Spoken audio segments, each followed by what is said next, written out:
It's Friday night, and it's time for Tape Talk with Rob and the Captain. Happy Friday to ya! Oh, TGIF, like wow. Wow, wow, wow. Tape Talk with Rob and the Captain. Tape Talk with Rob and the Captain. Friday Night Tape Talk with Rob and the Captain. Tape Talk with Rob and the Captain. Friday night Tape Talk with Rob and the Captain. I gotta take a wee. Jibba jabbing. I would have just got my nipples out. Double whammy, bang. I'm gonna puke. You betcha. Oh, it's hot stream on stream action. I had a good chuckle. I enjoyed What that. am I doing on a hot air balloon? Who am I, the Wizard of Oz? Tape Talk with Rob and the Captain. Captain. Rob and the Captain. Friday Night Tape Talk with Rob and the Captain. Tape Talk with Rob and the Captain. Tape Talk with Rob and the Captain. They're masturbating with mackerel? It looks like poo. I like to dip my marinara sauce in other marinara Fart sauce. noise, fart noise, fart noise. Oh, I like butt stuff. Tape Talk with Rob and the Captain. Captain. Rob and the Captain. It's Friday night Tape Talk with Rob and the Captain. And now, here's Rob from Rob's Vintage Video and Captain Adam from Captain Adam's VHS Pirate Ship. Tape Talk with Rob and the Captain. Captain. Rob and the Captain.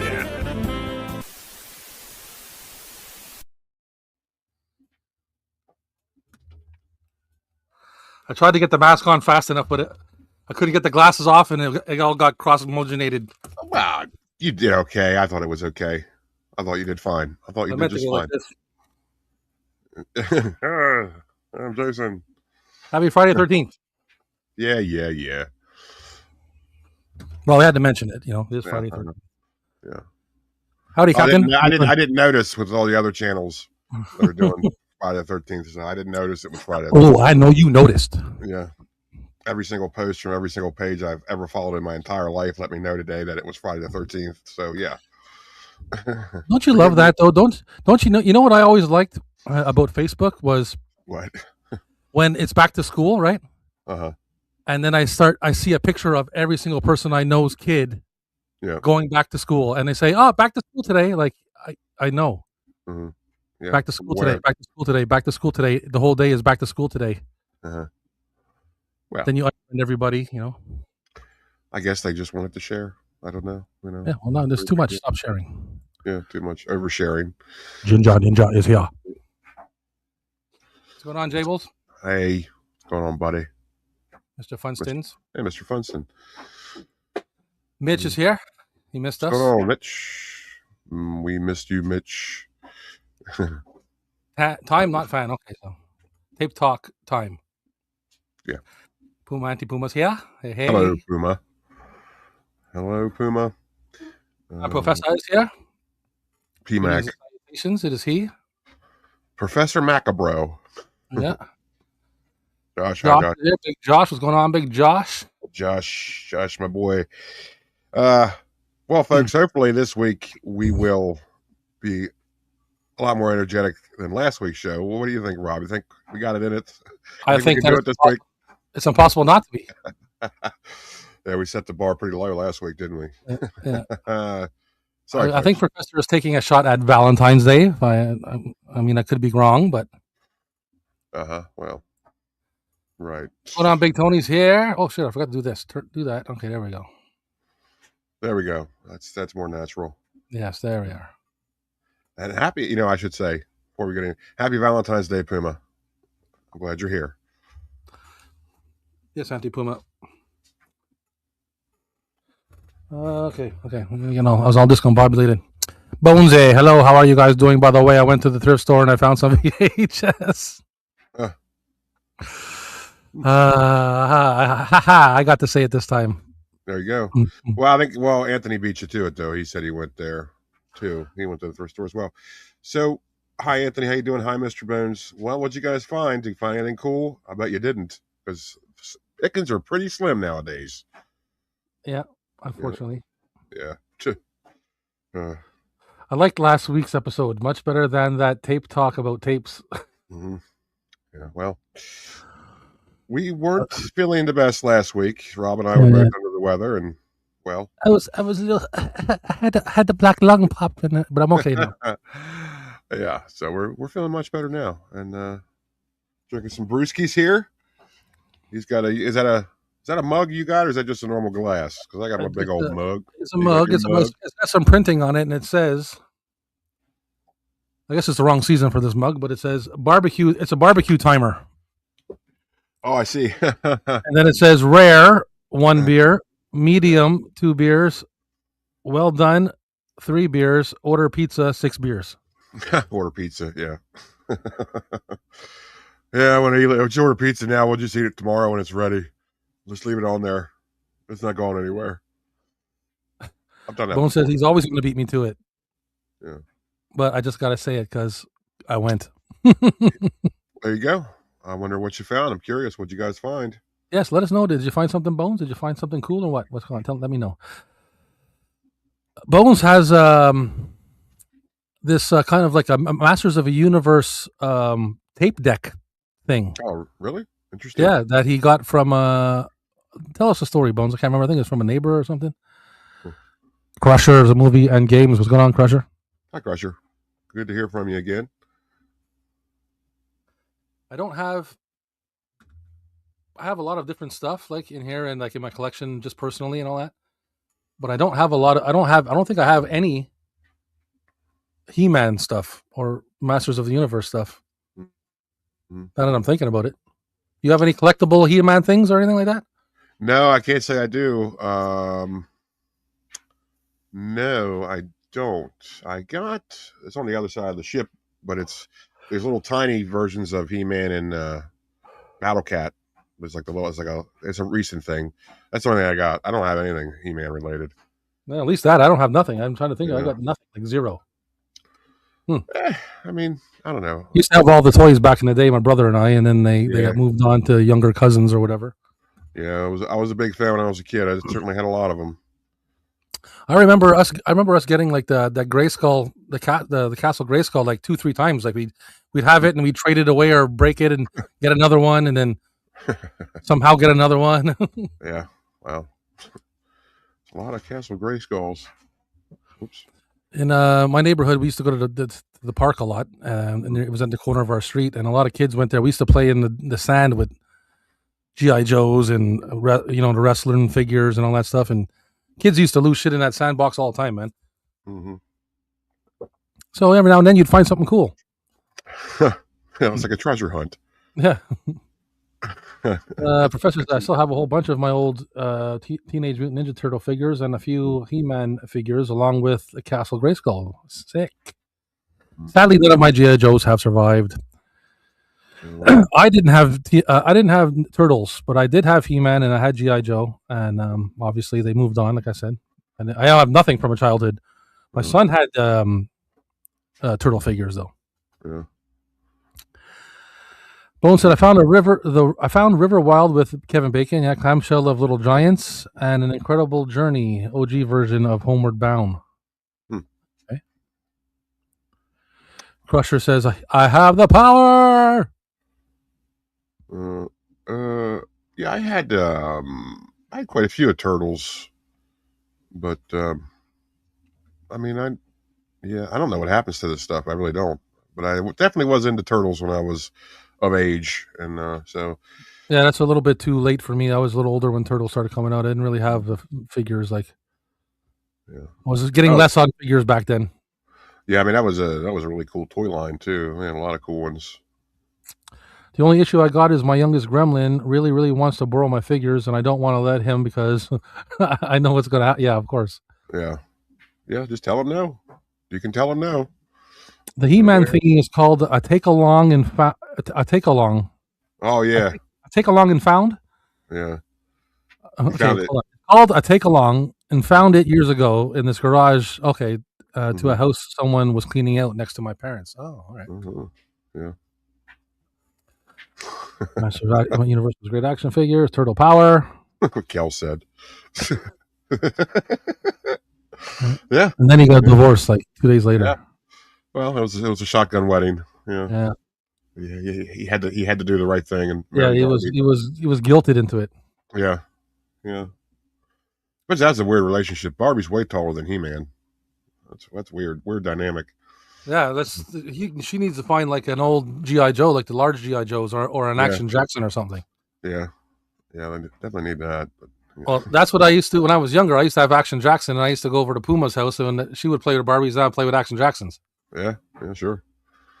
and I steal the Barbie bus and everything, and throw a grappling hook on it and all that crap. Yeah, that's good times, man. That's good Good times. times, excellent times. Yeah. Shit, man. All I know is about Masters of the Universe. I know everybody talks about its classic toy line, this, that, and the third, and there's going to be a new movie about it. And I'm just thinking, I'm like, man, it's really hard to take that seriously because do you ever see the names of these characters that they have? I mean, they're silly. Fisto. I mean, like Buzz Off. He's like a bee. I mean, it's just like they're just silly names, and it's really hard to take that seriously when they're supposed to be like a serious movie, right? And Yes. it's like you have names like Ram Man and well, Fisto. Fisto was the best one. Yeah, so kind of weird. It's a weird one to me. Not all the names are silly. I mean, Beastman's okay. Skeletor is obviously awesome, and but it's just like it's a lot to work around there. If you want to make it a complete Masters of the Universe movie, there's a lot of really dumb characters you got to use. Well, I shouldn't say dumb characters, just characters with dumb names. You know what I mean? Yeah. Like silly cartoon TV show, Saturday morning TV show cartoon names. You know what I mean? Like when you transfer it to a big screen, live action, like kind of not live action. You know what I mean? Yeah. I mean, Clawful. What? Like that's a lobster mutant. His name's Clawful. It's just like I'm supposed to take that seriously? That I can see that in like a Pixar movie or something. Yeah, Clawful. What the hell are you guys doing? What are you doing over there?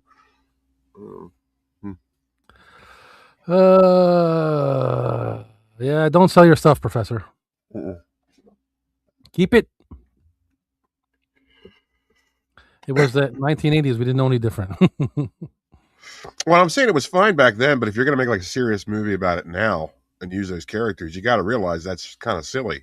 You know what I mean? If you're the studio working on that, you know what I mean? It's like you're really going to include Fisto and call him that? I mean, you can't change his name. That's dumb too. Yeah, well, you're gonna have to leave him out, man, or something. Like, yeah, it's just like. But I heard he was going to be in the movie. That's what I heard. Oh, really? But, yeah. Well, Buzz Off is not so bad, like compared to Fisto. Yeah, but still, you're talking about like a different dimension across the galaxy, an Eternia, and they're going to have people called Buzz Off. Like it's just weird. You know what I mean? Like, yeah, I can hear you. That's funny. Yeah, makes it interesting to see what happens when they do with it. Yeah, I'm interested. I'm not saying I'm not interested. I'm just saying it's a little weird. I jumped on Garrett's stream a little bit earlier because he was watching Friday the 13th, Part 7. Mm-hmm. I think it was 7. Yeah, it was 7. Yeah. Mm-hmm. So they were talking about Stacy's here now, and she's like, did Jason steal the RV from Part 6 and is living in it all along? It could be, yeah. I mean, it could be, yeah. RV life, right? Yeah, who knows? Oh God! I think he just stands. I think he just stands whenever like he's on downtime. He just stands there. He's got to. I mean, he doesn't do anything. Staring at a tree or something. Yeah, just hanging out, being a big creep. My beer is not as cold as I would like it to be. I'm sorry. Don't you hate that? My beer's not as cold as I like it to be, and the sun don't shine when losing my keys. And sorry, I kind of lost it there. Hey man, we're not all can't be Eminem and just freestyle like crazy. No, we can't. Yeah, we can't. I mean, you got to go for the moment. Professor says Mossman and Stinkor should make an appearance, and they should give out scratch and sniff cards to use when they pop up. Well, that would be clever. That's the kind of stuff they used to do back in the day, movie gimmicks like that, but they haven't done anything like that in a long time, and I doubt they will. But yeah, Stinkor, definitely an interesting story. Worst selling toy of all time because parents didn't want to buy it for obvious reasons, because it actually stunk. That was the gimmick. It actually stunk. Like it had this weird smell to it, and parents were like, "No, I'm not buying that. Get that thing out of my house. Get that out of my face. Get that Stinkor out of my face." Yeah. Sorry, Stinkor. Yeah, you did not make the cut. Not a good idea, man. Not a good idea. You know, Sorry. parents are sensitive to that kind of stuff. I don't blame them. I wouldn't want that. I mean, I didn't even want it as a kid. I'm like, no, I don't want something that stinks. That's a really silly idea. Stinkor. I mean, they should have made it like the stink should be like a novelty that you smell like for the first like half hour. Yeah. Well, I'm sure it did wear off, but I just think that initially it's like parents just didn't want to. I remember like in the store, like you could actually smell it outside the package. Like it was like pretty strong, and like it would make the other toys smell like that. It was just a really terrible idea. It's just terrible idea. I mean, You're breathing in all that stink number 147 in your lungs. yeah. It's just like, hey, I got an idea for the new Master of the Universe toy. Let's make it something really repulsive that no one's going to want to buy. Oh, it's a great idea. You're promoted. You know, great idea. You ever smell fart spray? Yes, it's terrible. It is. It is bad. It is very bad. It's not like, it doesn't remind me of farts either. It reminds me of like a giant robot farted. Like it just sounds like it smells really like industrial. It's like an industrial fart. Like it's weird. Oh, it's so gross. It is so gross. I remember somebody in school sprayed it in a hallway, and it was like people were gagging. It was like a movie. People were running and gagging everywhere. It was terrible. Right. Yeah, it's terrible. It's like it's like chemical warfare. It's a biological weapon. Professors, I never thought Stinkor smelled that bad. Well, apparently it did.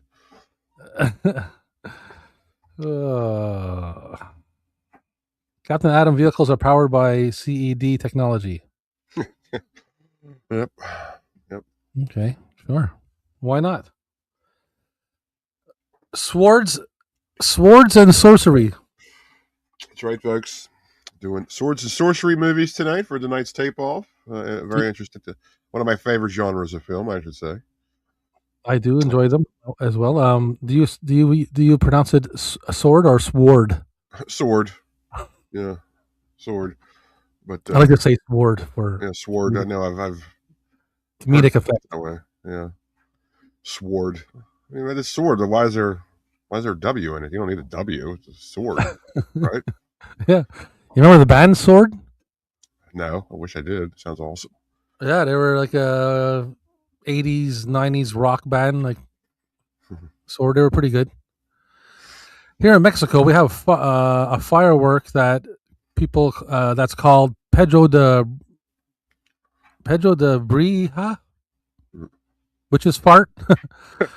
And oh man, that stinks to high heaven. Legit hated when people used to use that on Halloween or New Year's. Yeah, man, the fart spray is bad, man, like that. Yeah, fart spray is pretty awful, dude. Professor's hoping to see the Barbarian twins. Oh, don't worry. Yeah. Mitch says it didn't make enough sword and sorcery films. I agree. Yeah, that's true. That is true. I mean, it's like there was tons of them, right? But it was like, I mean, there's very few that are any good. There really are. I mean, because you said about the budget thing, yeah. A lot of them were like. So William Blasco says the sword is awesome. So is Sword. I swear they're two different bands. Sword. I believe you. No, I believe you. Yeah, I totally do. I can't remember like what songs the name titles of songs, but I remember my cousin. I got them. I got turned on to them through my cousin. Just one of those. I had one of those like rock tapes. Is like Sword. Put it on, and it was pretty good. Sword. I like saying sword. Sword. Well, because it's weird. It's like okay, so you got sword, spelled SWORD, right? But you got word, which is spelled, WORD. So shouldn't it be a sword? Shouldn't it be pronounced sword? So I was saying sword, but no, it's not. Yeah. So you got word, but then you got turd, which is TURD. So I don't. What's going on here? I mean, what's? Yeah, it's a fuckery. It's definitely a fuckery. That's for sure. Your Hunter. Your Hunter from the Future. Yeah, it's an interesting movie. Just made me think of something. I'll think of it. I'll check it out later. Happy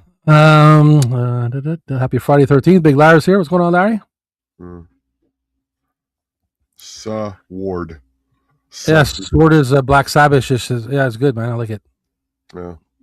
Sword, yeah. I mean, Sword definitely sounds like it's a prog rock band. I bet you it is.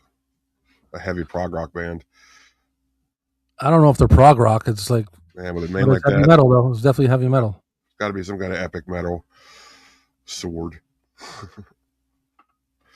Soundboard. Larry. Hi, Larry. I'm trying to think. I'm for some reason now I'm thinking I got a good tape in my screener section over there that I didn't check. But Yeah. anyways, Yeah, I mean, back to the thing where, like, yeah, there was tons of sword and sorcery movies throughout, like, the 80s, but very, very few of them were actually any good because of the budget thing. Because a lot of them were just, like, Italian films that were overdubbed very, very poorly and very, very badly edited and, because of no budget and all this. So, there were very, very few that were actually high budget and any good. So, definitely a fun genre of film, but there are a lot of stinkers within that category. So, and I'm also going to mention before we get into the tape off that they're not so easy to come by. No, they're not. Yeah, you know what I mean. Like they're very sought after because everybody loves them. And just in my experience of collecting tapes, it's very rare that I come across like I have a good little assortment, but I'm definitely missing, as we know, like we talked about earlier, a good bunch of good ones.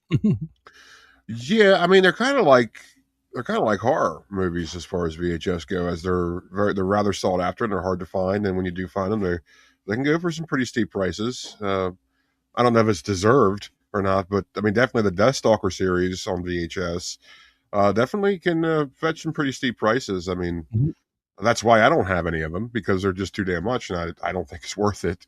Because you call me crazy all you want, I don't think those movies are very good, but definitely fun movies. I appreciate them, but I'm not paying $60 for Deathstalker on VHS. You know what I mean? Well, that's the thing too. That's why I don't have Deathstalker yet. I definitely want to get it. One of my favorites, but I'm not going to do the same what you're speaking of. But I think too is that because they're like such fun, they were good movies, like especially on VHS. I think people wore the shit out of them, so I think a lot of them probably got used up. You know what I mean? Well, I mean, I definitely like that kind of stuff. People just rented the shit out of them, but they were like definitely rental fodder back in the day. I mean, I know me and my friends, when we had sleepovers, we'd always rent Deathstalker. You know what I mean? We just rented that kind of stuff all the time, and so did everybody else. It was like that was their fate. Yeah, That's so that's what I'm happened. saying. Like, the ones that are left in any good condition, they're kind of hard to come by. Yeah. Yeah, the cover art, and that's what I'm trying to say. Those kind of tapes, especially like sword and sorcery, fantasy, that kind of sci-fi, those kind of things, and like horror, did well in the video store because of the cover art just alone. Always had cool. Yeah, it's hard to sell a drama, and I mean not always action. Action's a little bit easier than a drama, but some movies are hard to sell on a cover. You know what I'm saying? Oh yeah.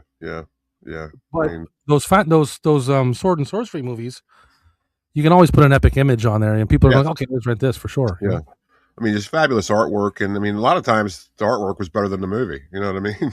Yeah, a lot of the times it had like the Atari game syndrome, where like the Atari game cover art for the box was way better than the game. You know what I mean?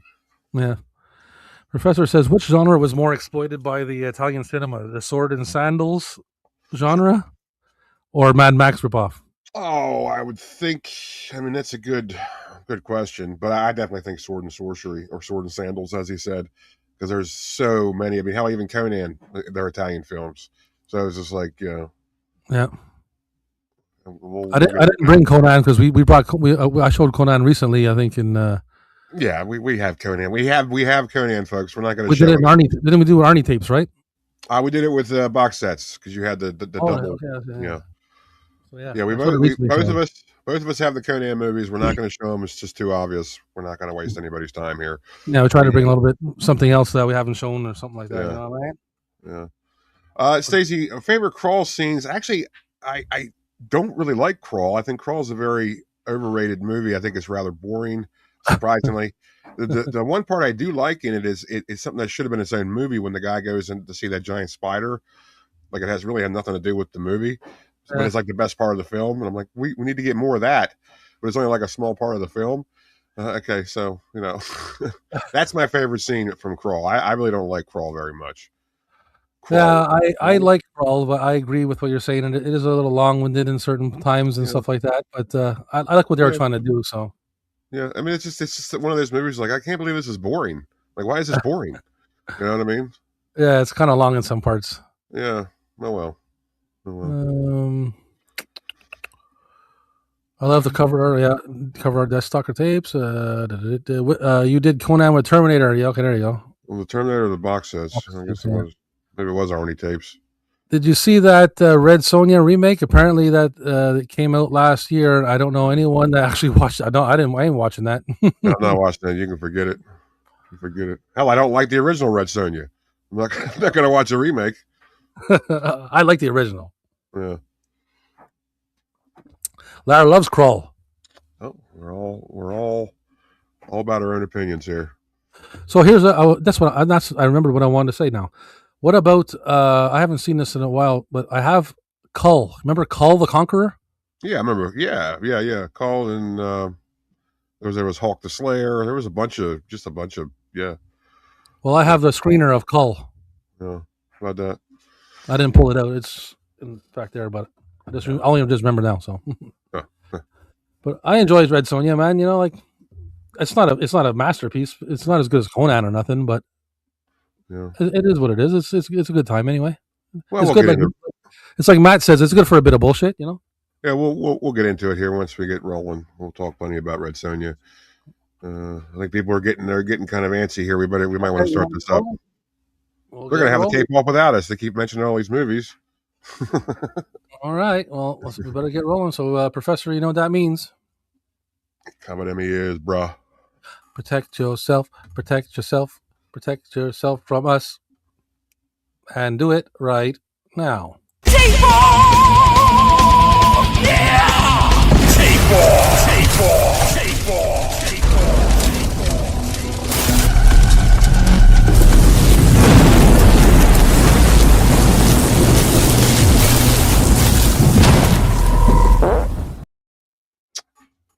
Nice. Nice. Oh, shit. I need beer. Ugh. I gotta get a beer. All right. Yeah. All right. So who wants to go first? Well, once you get your beer, and then come back, and then we'll start. Yeah? You don't want to show a tape and then talk about it while I run and. No, what I want you to do is keep a supply of beer in your shop so you don't have to run so far to get it. Well, I need it cold and I don't have a deep freeze in my shop. Sorry. Way she goes. We know you're making all this monetized money now on YouTube. Oh yeah, I'm a high roller, man. I'm a high roller. Afford a freezer for your shop. Look at me. Look how much of a high roller I am. This is the picture I got. Look at that picture. That's a high roller picture right there. Not even him. That's a picture of a high roller. Okay. Mm-hmm. All right, I'm almost done. I have a couple sips left. So anyway, oh geez, just get a beer now. Come back to the show. Oh, for Christ's sake! Yeah. God, dang. Man. Let's see. Call. Yeah, I don't know. Like Tor. What was it? Core? Was it Core? The Future, whatever it was we just mentioned earlier. It's kind of like a prehistoric movie, but I guess it's still sword and sorcery. It does get kind of weird. The sword and sorcery thing. That subgenre gets a lot of subgenres in and of itself. And it's also weird. Speaking of Krull, how like Krull's like also like a science fiction hybrid as well. It's like a science fiction sword and sorcery. And there's a lot of examples of that, aren't there, Rob? There are. Yeah, which is interesting. You always think of sword and sorcery as well, you know, for underwear and swords and stuff like that. But really, there's a lot of that's kind of like futuristic as well. It fits right into it. It's a weird genre. I'm looking into one of those little mini fridges that holds like a 6-pack of cans. I'm looking into that, but I do not have one of those yet. Plus, just the circumstances of I just got these beers before we started the show, and I didn't have time to chill them up to my liking. I think this is a problem with scheduling on your end, and I think you need to fix that. Yes, it is. Sometimes you run out of time. It's called life. Yeah. I mean, a lack of preparation on your end does not constitute an emergency on ours. Okay. Okay. Well, we could. Hey, it's okay. Don't you like just open the door and just keep them outside? It's just cold. I should do that, but I should do that. But the door is all the way over there. I still have to get up, and the fridge is right outside. So okay, it makes more sense to just put it in the fridge. Yeah, I can stick them out the window behind here, but then I'd have to move the sign and all that crap. Nah, don't worry about it. You'll be all right. So. Yeah, just drink them European style. Just drink them warm. We get drunker quicker that way. Usually I have my beer or my drinks already ready, but sometimes not everything's perfect. That's the way life goes. Mr. Bones, rawr. Okay, so who's going first now? Is someone going to do it? Are we going to go first, or you go first this week? I think I went first last week. I think you say that every week, but anyway, I don't really know. I mean, last week we both had fevers, so we don't really remember what we were doing last week. Fever. Yeah, we had the fevers. Well, I'm going to show this one that we were talking about earlier. Mm-hmm. And I know you'll remember the date before I will, but I know it's don't count on it. The Dungeons and the Dragons. Oh yeah. I think that was 2000. Yeah. Yeah. It's not too old. I mean, well, it's old, but I mean, you know what I mean. Compared to being old. Now that movie, we talked about this backstage earlier today. Turns out that movie's garbage. And when it first came out, and I used to have that, but I sold it, and I had a VHS a long time ago of that, and I remember loving it, but I also remember smoking a lot of weed, and that's what made me like it back then, because I watched it recently, and I don't like it at all. Like, this movie is pretty awful. The CGI is absolutely inexcusable in that. I was going to say that. I remember watching it as well and enjoying it because Marlon Wayans was in it, and I thought that was funny. But then I rewatched it recently, and I'm like, it's just cringy. It's not funny. No, it's not funny. Yeah. And that CGI, like that monster in his ear and thing and all that stuff, and his purple lips and that, I was like, yeah, pretty bad. I'm not a fan of this anymore. Yeah, plus, I don't like the guy that plays the lead. I don't know what that actor's name is. I just never liked him. He's just one of those guys I just don't like. Like, he's just like an over actor, and kind of like it's no wonder you don't get a lot of work, that kind of thing. Yeah, he kind of looks like a more assertive Will Wheaton. Yeah, I would say that's a pretty good. I wonder if he is a Wheaton. I wonder if he's related to him. He does look like Will Wheaton. A little bit, I would say. But I mean, yeah, I can't believe Jeremy Irons did that movie. I can't believe he said, "Yeah, I'll do this." Like, what was he thinking, dude? I mean, that movie's just really bad. Now, as far as like a D&D fan, I used to play Dungeons and Dragons. I really wasn't that heavy into it, but I know a lot about it. And I was like, as a movie, that's actually not that bad. Like, it kind of does the best it can to actually make a movie out of the game. It does remind you of Dungeons and Dragons, but just the way it was done is just really, really piss poor. And I used to enjoy the cartoon. You remember the cartoon on Saturday? Oh yeah, the cartoon was awesome. And that was another underrated 80s toy line, was that toy line for that cartoon. And even the one for just the game itself, they had one just for the game. That was an awesome toy line too. But yeah, just thinking of that, I used to watch that Dungeons and Dragons cartoon a lot. That was pretty good. Yeah, it was pretty good. But yeah, that is definitely, that movie right there definitely falls into the milieu of sword and sorcery. That's a prime example of a sword and sorcery movie, just because it has everything to do with sword and sorcery. You can't get any more sword and sorcery than that. Mm-hmm. I don't think. Well, I mean, yeah, pretty much the definition. Yeah. What you got? Well, let's see. Well, since everybody's talking about it, let's bring it out here. Which I know you have this distribution of Crawl, the first one. The closed box RCA home video one. No, mine is a. Here's the later one, isn't it? Mine is a. It's yeah, it's a HGV Canadian release. Good Times. Good Times. Yeah, it's probably 92 or 93, maybe. Yeah. Oh shit, that's bright. Old RCA, love this. One of my favorite VHS collections is here. Doesn't show the date though. This is an 84. Mine's an 84. But yeah, love having this. I don't like the movie, but I love having this tape. It just looks so good next to everything else. I like this one. It's got a nice. The spine is nice. The way Crawl is written. Mm-hmm. It's upside down like that. Yeah, mine has that same. Oh, you got it on that side, yeah. On the other side is whoops. On the back, you got what? What do you got on the back? Yeah. I got only the one picture. Yeah. A journey into a mystical time where a horrible beast is the ruler. Well, that certainly is true. I mean, it's a good synopsis. That's kind of what happens, but they don't tell you that it's get ready for a good nap. Well, like people love the movie Dune, right? Mm-hmm. Oh yeah, except not me. When I Not when I me. when I have trouble sleeping, I put that movie on. Oh yeah, man. You talk. I don't want to talk about Dune. News. I'm having a good time. I don't want to talk about Dune. Deathstalker is a classic ninja. I don't have Deathstalker, man. I wish I did. Believe Neither me, do I I. love all those movies, and the new one was good too. I don't know if you've seen the new one, but check it out. Yeah, I don't have it, but I will have it. I will have it eventually. I just I got it'll come to a point where I got to pull the trigger sooner or later and get it. But I'm Yeah. trying not to do the eBay route.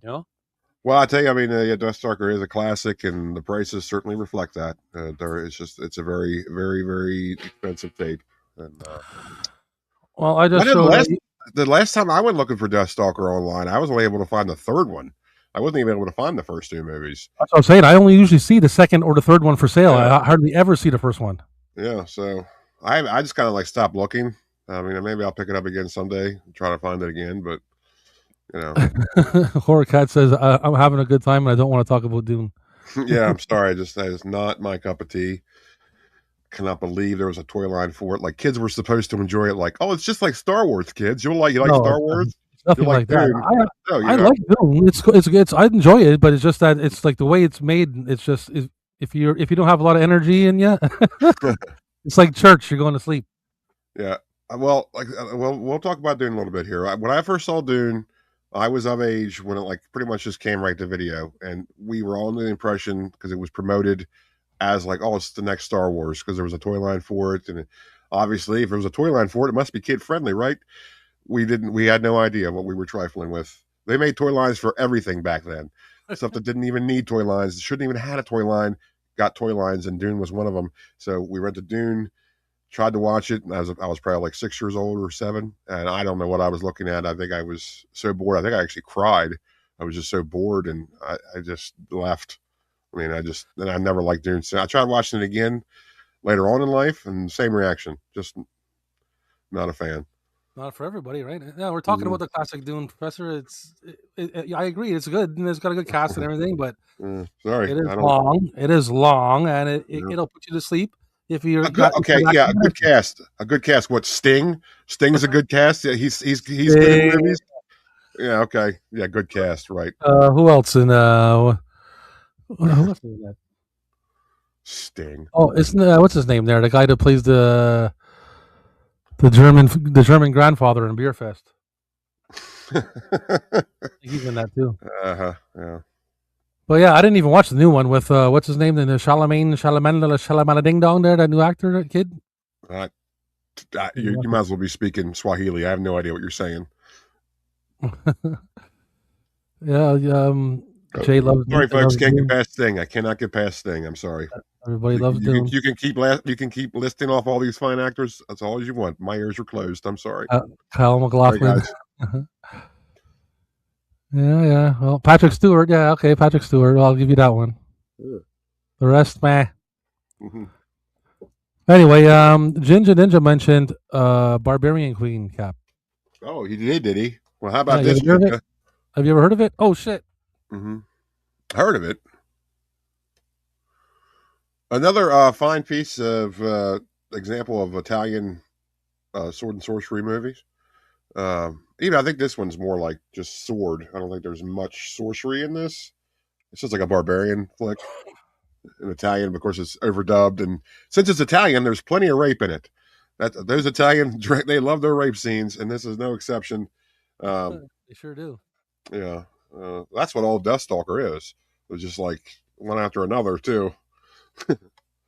Now, this is not the first distribution. This is the second one, a 2001 distribution. This is pretty late.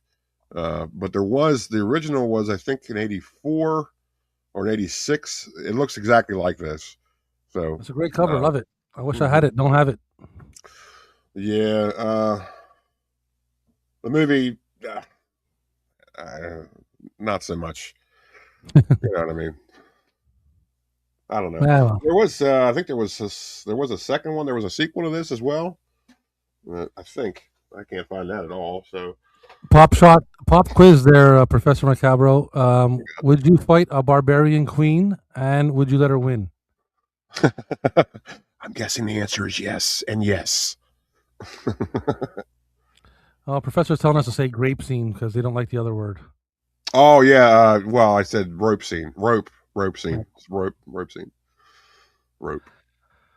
Listen, listen. Okay, you're talking about the Dune stuff. I will watch the old Dune, but I still won't watch the new one. So that says something. Okay. Yeah. Okay. All right. So, barbarian queens. Yeah. Barbarian queen. Well, Yeah, definitely crush her. No, pull this one up for Professor, and I know I'm pretty sure you have the same. Well, I'm not pretty sure. I'm 100% sure. Okay. That you have this exact same tape. Yeah. Yeah.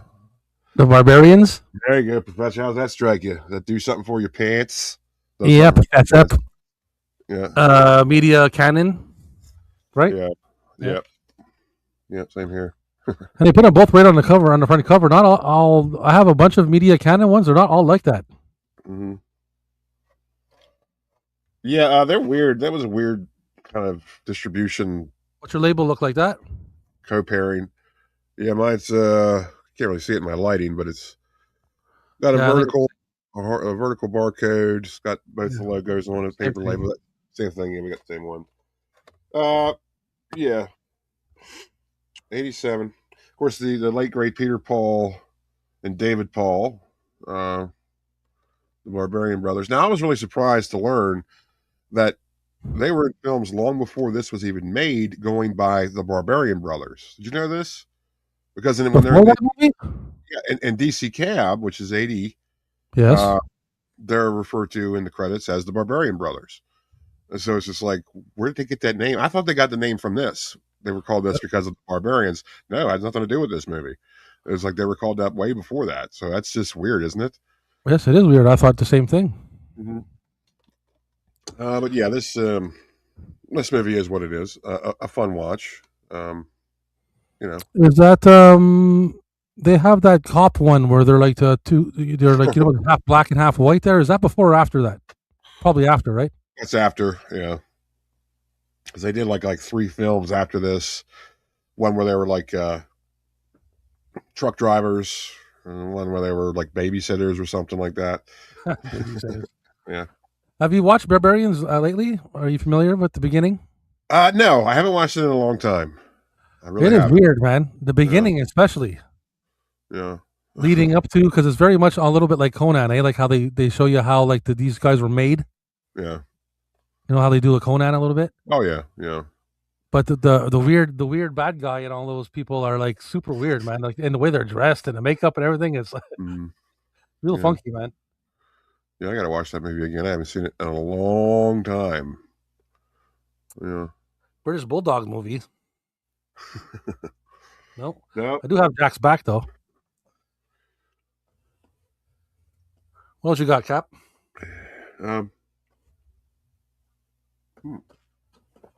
Well, let's see here. Well, we'll bring it up since somebody brought it up earlier. We got the Excalibur. I know you have this one too. I wonder if it's the same distribution though. Do you have this one? I think it's probably, yeah. I think it's the same one. Mine's where is it? 91. Mine's a 91. What's yours? Pretty sure it's the same thing. Yeah. You got a big label like that? No, I don't have a big label like that. You have the beta label on it. Yeah. The beta friendly label. Oh, what is yours? That's a weird one. 91. Yeah, same thing. You just got a different label on yours. Yeah.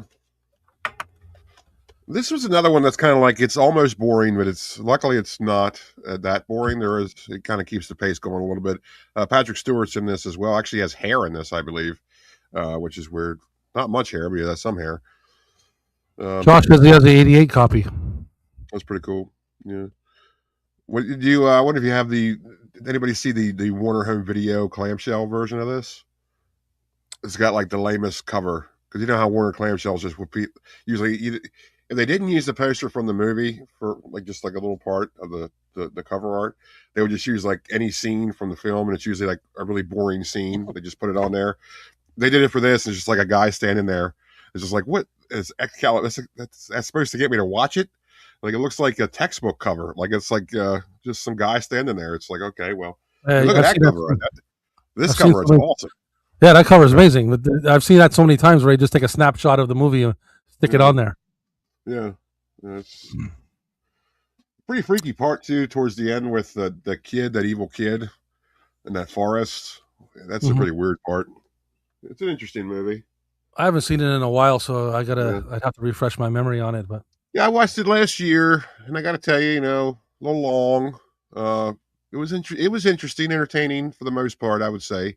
But also, I wasn't upset when it was over. I should say that much. I was like kind of relieved it was over. But well, that's not a good sign, though.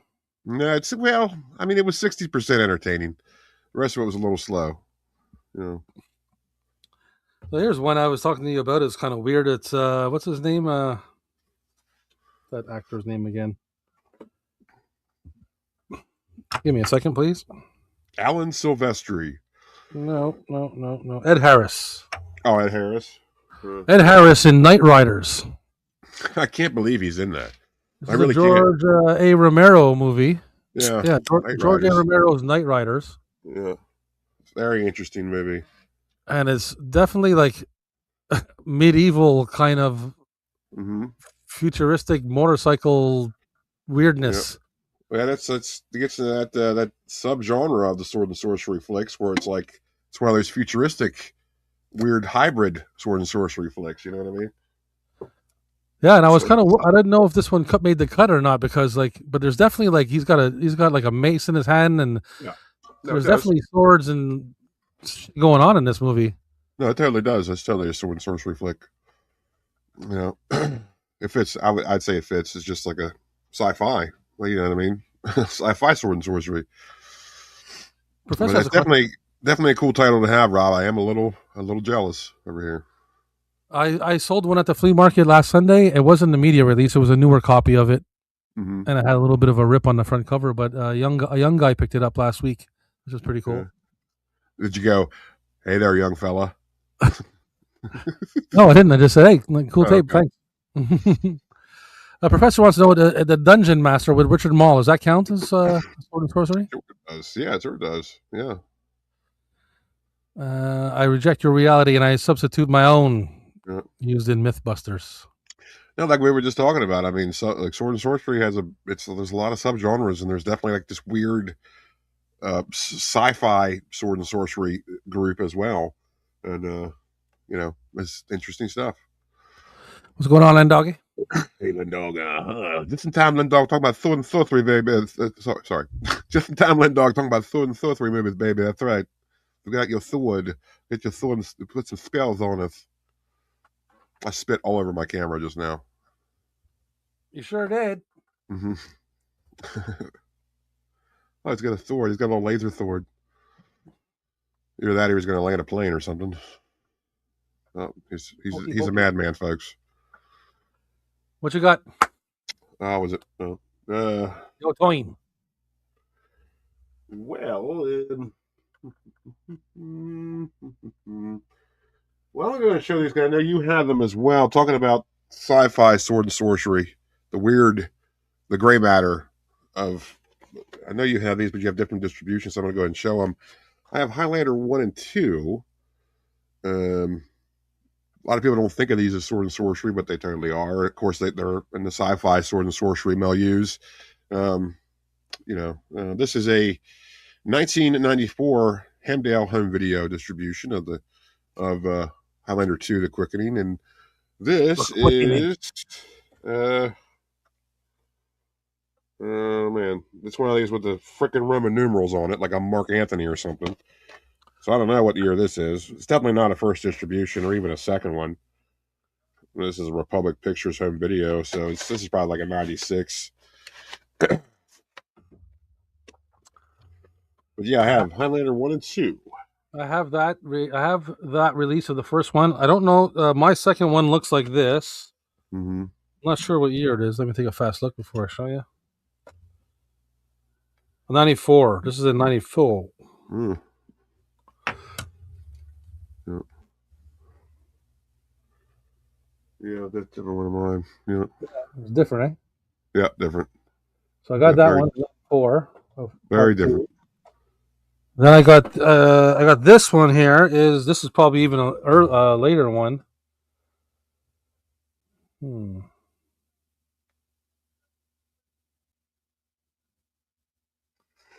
Uh, 97. This is a 97, and it's sealed. It's not. This is not factory sealed. As far as I know, it's not. No, I don't think so. But anyway, Yeah. 2 copies of 2 I have, and then I have the same copy of part 1, but I also have 2 other ones. So I got the director's cut. This is probably from the same year as part. That goes with that part 2, right? Mm-hmm. These 2 go together. They're probably from the same time. Yeah. Part 1 and 2. And then I got this part 1, which is pretty cool. Now I gotta check and see what year this is. It's an Anchor Bay, 96, I believe. And this one, what's cool about this tape is it comes with a trading card. Oh, cute. That's What kind cool. of card is it? Well, yeah, that's cool. I remember that was a big thing, like throughout the late '90s, was trading cards. Like mid to late '90s, everything came with a trading card. That was a big deal back then. Remember that? Trading cards. Everybody had trading cards. No, if I'm not mistaken. There's a couple cards inside. Mm-hmm. Well, that's interesting. You still have those cards. So something tells me that's the first thing to get lost on those. Yeah, that's why it was like when I got this tape, and they slid out. I didn't even know they were in there, and I was like, "Holy shit, that's pretty cool." So that's the other number one that I have. Okay, all right. And also, God! And I forgot, I got number 3, Highlander 3 of the Sorcerer in a cut box. Is that the one with the? Hold on. What the hell's his name? What's his name? The guy who was in Posse. I know who you're talking about. Okay, The hell is his name? Mario. Yeah, Mario Von Peebles. Is that the one with him? Yep. I Is don't. it that guy? Yes, it is. Okay. Yeah. I haven't seen this. I know I've seen this at least once, but I can't recall it. So, Dude, I saw it. I thought once when it first came out. That was it. And I think it's before. I think it's before I saw the first 2 movies. I think I just watched it with my dad because he rented it, and I had no idea what was going on. So I'm going to have to take another look at that. Are you done whipping out Highlanders? My God, I'm done. I opened up a hornet's nest there. Jason, I still have a lot of the stock. I still have a lot of the stock and cards. Cool. Used to run a trading card shop. Very interesting.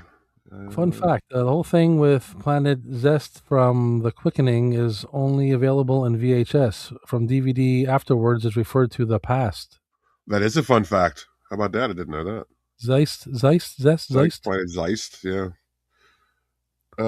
Yeah, Dog. Crawl was the first one we pulled out. Okay, maybe if you tune in on time, you'd actually. You said that? Where are you, Lendog? Where are you, man? Yeah, we pulled Crawl out already, brother. As you can see, it's probably right.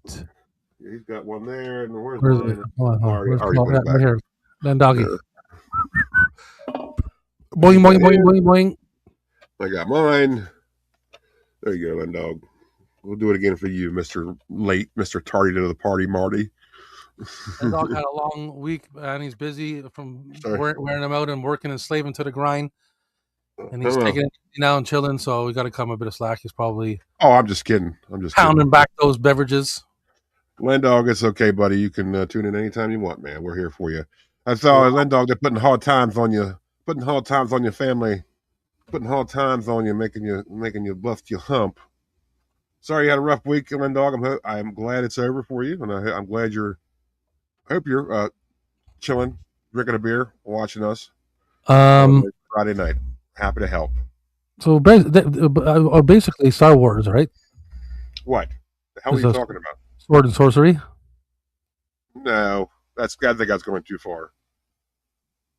Wow, you got with the Emperor throwing everybody around Okay, well, where's your swords? Don't say lightsabers. lightsabers. No, don't say lightsabers. No, I'm not counting it at all. No, Star Wars is science fiction. You got to draw a line somewhere, man. You got to draw a line somewhere. If anything, I would say Star Wars is more like a Western, in a way. You know what I'm saying? Definitely modeled after a Western. You could say it's sword and sorcery, sure, but I don't want to. I don't want to. I just don't. I think that's a little too much. You know what I mean?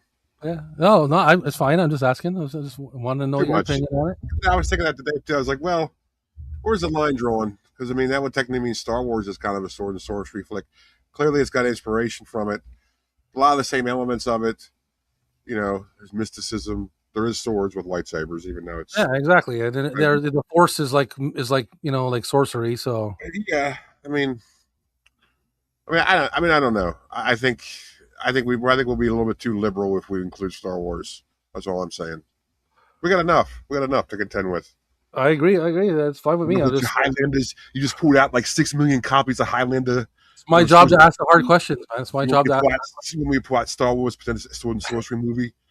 Get your head out of your ass. It's my job to ask the hard questions, man. Yeah. No, Pirates of the Caribbean doesn't count because that's a swashbuckling adventure movie. Definitely an adventure movie because there's no magic or nothing in there. Or Rob. Let's start over again. Speaking of that, Rob and I had a very good conversation earlier today about what you consider Robin Hood, Prince of Thieves, sword and sorcery, and of course we came up with no, absolutely not, because while there is swords in it, there is no sorcery or even any. Because Mordiana, she is kind of just is like a fortune teller. She's like a bullshit artist, and the Sheriff of Nottingham just kind of falls for it. There is no sorcery; it's all bullshit. So that's more of an adventure film. So there's definitely a difference between like a sword and sorcery flick and like a medieval adventure or like a swashbuckling movie. You know what I mean? Where like that, the latter has more reality, and sword and sorcery, of course, is more fantasy. So, you know what I mean? Hey. Yeah, there you go. You heard it here. Professor Beastmaster, I do not have. No, me neither. That's another one. I like I said to Captain, I never come across 1 and 2. Mm-hmm. Sometimes 2, but I don't want to pull the trigger and pay as much as some people are asking. And even 3, I've seen 3 lying around, but I'm like, no, just wait. It'll go back down. Just wait. Yeah, I guarantee you. Would Gareth slap me around with his selection of sword and sorcery? He might. Gareth has everything. Well, Gareth has the UK versions of stuff, so we can't even touch him on that. I don't know. I'd have to see. We'd have to. I just me. I can't admit defeat like that, just like that. Yeah. So we'd have to see. Because I might make a statue out of VHS tapes and roll it in front of his house, and when he brings it inside, I'll jump out and take care of his collection. Or like the Trojan horse. Hey, man, you know what I'm saying? You got to do what you got to do. You got to do what you got to do. Yeah. Yeah, Stacy, I've been known to buckle a few swashes in my day. Garrett's my man and he's my buddy, but I can't be challenged. That's the thing; I just can't be challenged. Well, it's almost like it's apples to oranges too, because he has a bunch of PAL version stuff that we're never going to have. We have a bunch of the North American region stuff that he's never going to have. So it's like, yeah, there's no. But I'm sure he has better tapes than me. He probably has. I wouldn't be surprised if he has Beastmaster and some Deathstalker. So yeah, I would say he does. I would say he wins right there. I would say he does. Yeah. So yeah. Am I next? Who's next? Gosh, I don't know. I think it's me. No, you just whipped out like 1,000 copies of Highlander. So. And you didn't bring anything else up. We just talking. I think we just about it. Well, since we're on the topic of Christopher Lambert, we have Beowulf. Very interesting movie. Another. Who's the chick? Who's that lady? Who's that lady? Who is this? She looks like Kate Beckinsale. It doesn't say. Well, it's a very, very tiny writing. starring I love heavy metal, man. Layla Roberts. Layla Oh, Roberts, not Kate Beckinsale. it kind of looks like her a bit. Yeah, kind of. It's like a Dollar Tree Kate Beckinsale. Oh. I Bunch love of- Beowulf. Well, the story of Beowulf has been done so many times in so many different movies and stuff like This that. is But like this is kind of it's a futuristic update, is what it says. So again, this falls into the futuristic sword and sorcery sci-fi hybrid. This is actually not a bad version. Definitely check this out.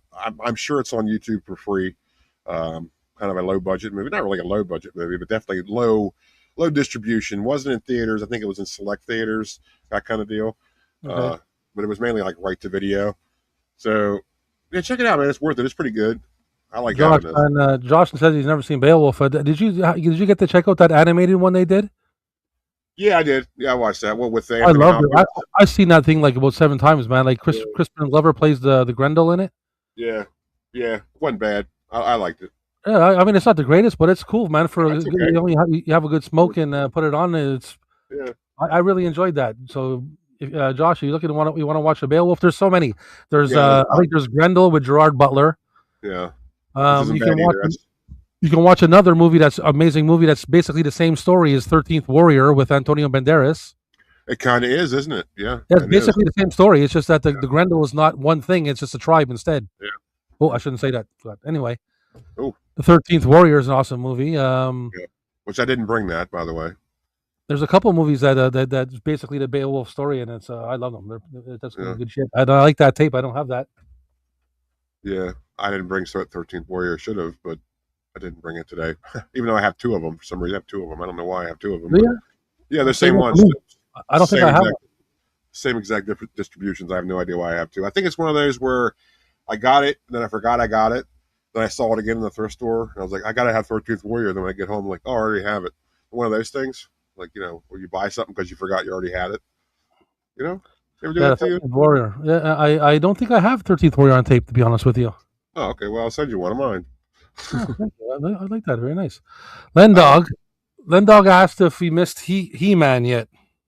No, you have not. I'll bust out Master of the Universe. There you go, buddy. Again, the sci-fi sword and sorcery Meluge. That's Look at that label. What is with that label? It's a beta label. Yep. It's got some rental stickers on it. This is from Club Videotron from Montreal, Quebec. Videotron. Club Videotron. And this movie obviously it has its reputation or whatever. But you know something, I've watched this movie. It's like a what do you call it? It's like comfort food. But Yeah. when I'm chilling in my room, like maybe gonna hang out and just take a nap or do something, I'll put this on. Yeah, put it on the background while you clean your house. That's one of those. I mean, Yeah, that kind of I watched it fairly recently, and it's not as bad as people think it is. People make it out like, oh, it's the worst piece of crap. It's like, nah, dude, there's way worse movies. It's not a bad interpretation of the story. Sure, it strays very, very far from the source material, and they pulled the old trick where we'll bring it to modern times, so we don't have to pay a lot of money for extravagant sets and effects. We could just use like a street and have it make sense. A lot of movies do that, if you notice, just to save money. Like even the Beastmaster series went to modern times in the second one, and I was just like, that was obviously a budget thing. I think for me, the most famous one for that is Trancers. Yep, that's a good The example. first one. The very first one, because when you put on Trancers, the first one, the beginning of it, when they're using Yeah, the futuristic look and all that, it's super cool. yeah, It only lasts like the first 10 or 15 minutes. Then he goes into real time and it's it. yeah. I know. It's what they do. It's a little trick, and we can see right through it, buddy. Spend a little bit of money at the beginning and that's it after. Yeah, You just Yeah. drive around in a car with a chick the rest of the movie. yeah. Yeah, I mean that's what it is. Like if you look up still shots of Beastmaster 2, there's a lot of like these scenes where it's like this chick in this convertible because he like befriends this chick, and like she's driving her convertible, and right beside her is the Beastmaster, like in his full garb, with no shirt on, just like the leather buckler and the sword. And in the back seat's this tiger just sitting in the back seat with him. It's like a really weird. It's like very surreal looking. They're just driving down. They're just driving like Rodeo Drive. It's just so weird. It's like that's a Now, there's the third, Hercules. like I said this before, the third Beastmaster, which was made for TV, it was a TV movie, is actually a lot better than the second one. It's not that bad. It's worth a watch. Well, I'm gonna see if I can acquire it. I would say just wait, man. Those prices will go back down because when I first got my Beastmaster, I got my Beastmaster probably 5 years ago online. I got it for $5, and then now I know, and I sold it for 20 recently. So it's like it goes for like 20 now, but it's just like, and that was like a 1999 distribution. It wasn't an old one, and I know it'll go back down again. So I would just wait. You know what I mean? I know they're sought after, man, because every time I've come across them at a few like conventions and stuff, Mm-hmm. and I've like literally been at many times I've been looking at tapes, and as soon as people see it, before I can even get to it, they grab it. Yeah. Well, It's happened a few times. one of those movies. It's just one of those movies. You know, as soon as the people are there before me, I walk up. I'm looking at it. They're looking at the. We're all looking at the table. I see, oh shit, Beastmaster and all that. Next thing you know, reach over, take, Yep. and I'm like, So I guess they're throwing elbows, man. Get violent. Hercules in New York. I don't think Hercules in New York is it? I don't know. I wouldn't say. Because I got the Mighty Hercules with Jeffrey Hogue. Yeah. No, Yeah. Jeffrey C. Hogue presents the Mighty Hercules. Who's this dude? I don't know who he is. He looks like There's a lot of Hercules throughout cinema history. Mm-hmm. Anyways, I got this one. Yep. Born of a Mortal Mother. Mm-hmm. I did. I wish I still had it, but I sold it. I had the Three Stooges meet Hercules. Cinematic masterpiece. It doesn't even say the guy's name anywhere. Oh, sorry. Gordon Scott. Starring Gordon Scott. Yeah, Professor, you know what? I'm still kind of on the fence about Hercules in New York. I don't know if it is or not. To tell you the truth, if you could count it as such. I don't know. The Lou Ferrigno one is definitely some kind of sorcery. Yeah, it totally is. Yeah. For sure. I'd have to say the first one for sure. I mean, the Lou Ferrigno one. And it's like Three Stooges meet Hercules. I would count that. I wish I still had it. But you ever see that, Rob? You ever see that movie? I'm not sure. Well, it's one of the it's the Stooges stuff with Curly Joe. It's like the later Stooges stuff, but it's still black and white. It's not that bad of a movie. It's funny how it's not really that comedic. It's actually more of an epic adventure, and there's not really a lot of laughs. But like the setups aren't really there for laughs. It's like a kind of a serious story, which is weird. Yeah, that's weird. Yeah. Like they're trying to help Hercules get his power back or something. Yeah, but why would you collaborate with Three Stooges to make a serious movie? Well, they'd be the last people I would think of, and certainly the last people I would ask for help. But that's what this movie comes around where that's what they did. So I watched the Hercules with Lou Ferrigno just the other night, man, because when I was younger, that was on TV a lot, and I loved the movie. Yeah, I mean that's one of those things where it certainly came out at the right time. And that was a part of the big like sci-fi fantasy surge of like the early '80s, and like they were really trying to catch that wave. And the same with like Flash Gordon, like of course the Buck Rogers television show. Like they were trying to bring all these old properties back because of Star Wars. I mean, Star Wars basically just relit these fires, and that's of course that's where you get the Star Trek motion picture in '80. And all the Star Trek movies throughout the 80s, like all this stuff just opened it up. So Star Wars definitely changed a lot, and it did for like the fantasy genre as well. That's how we got Hercules with Lou Ferrigno. I had to watch that. I still haven't seen that. You say you love it, you like it? I don't mind it. Mm-hmm. I love it. I like it. I want some more of it. Well, you might have just an emotional attachment to it because you saw it as a kid, so you might not be objective here. Yeah, well, that's the problem with almost everything I like. Yeah, no, same here. Yeah. I can't really talk movies with people because I have unrealistic love for a lot of things. So, but it's because it means something to me, and that's it. Well, there's no change in that. I mean, that's the thing. It's if you have emotions to it, that's what it is. You know what I mean? What I was going to say is I was going to pull this out, but Lindog says, Do you remember the Cat Piss South Park episode? Every time somebody gets sprayed, they trip out and end up in heavy metal world. I remember us watching it, and you would get up and air guitar. I love heavy metal, man. Heavy metal is such a good movie. That's funny you bring that up, Lindog. I was just thinking about that episode the other day, and I was like, what was the setup there? What made them do these heavy metal style montages. Like, what was the setup? And that's what it was. Now that you mentioned it, the cat piss thing. They were hallucinating. Oh, yeah, I totally forgot about that. But I haven't thought about that till just now, and it's only just coming back to me right now. yeah, But Flash Gordon, yeah, there you go. Yeah. this is is in very good shape, so I'm assuming it's not that old.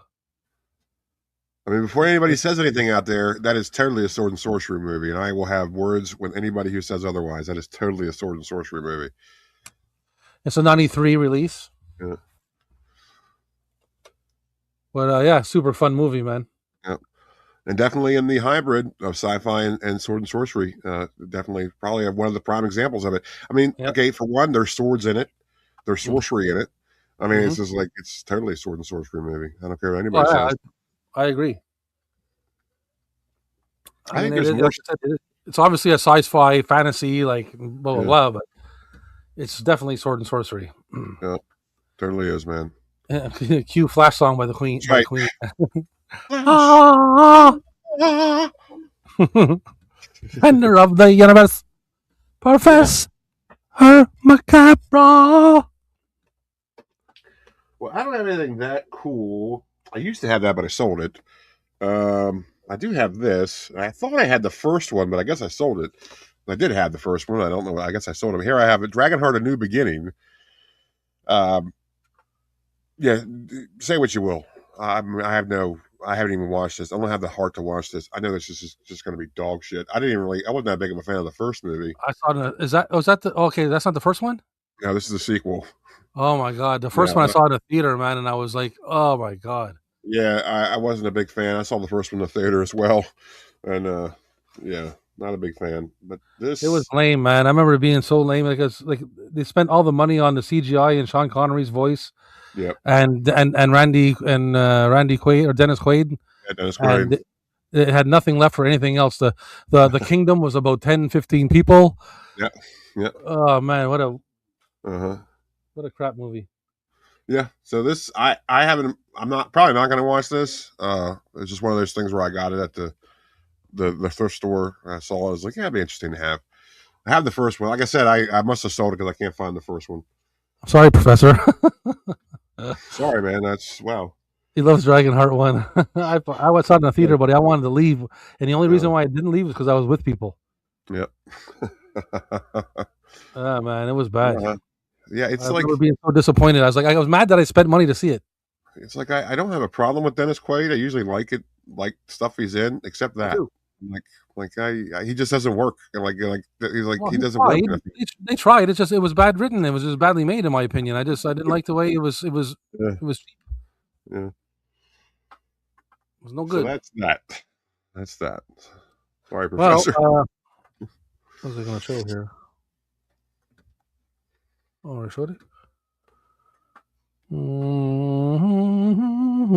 Okay, Professor, I can understand that you probably like it because you probably hit you right at the right time when it came out. And you have an emotional attachment to the Dragonheart, right? But I dare you to watch the second one and tell me it's any good. I dare you. I bet you can't. I know Professor likes a lot of movies. He gives a lot of movies a chance that a lot of people wouldn't, and God love him for that. But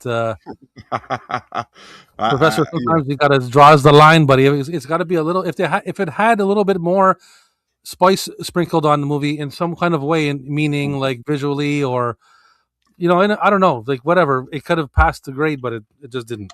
It just had a weird story. To me, it had like a weird story. It's like, okay, so you needed like a dragon heart, hence the name, obviously, to save the guy. So they share a heart, and it's like, it's a little convoluted to me.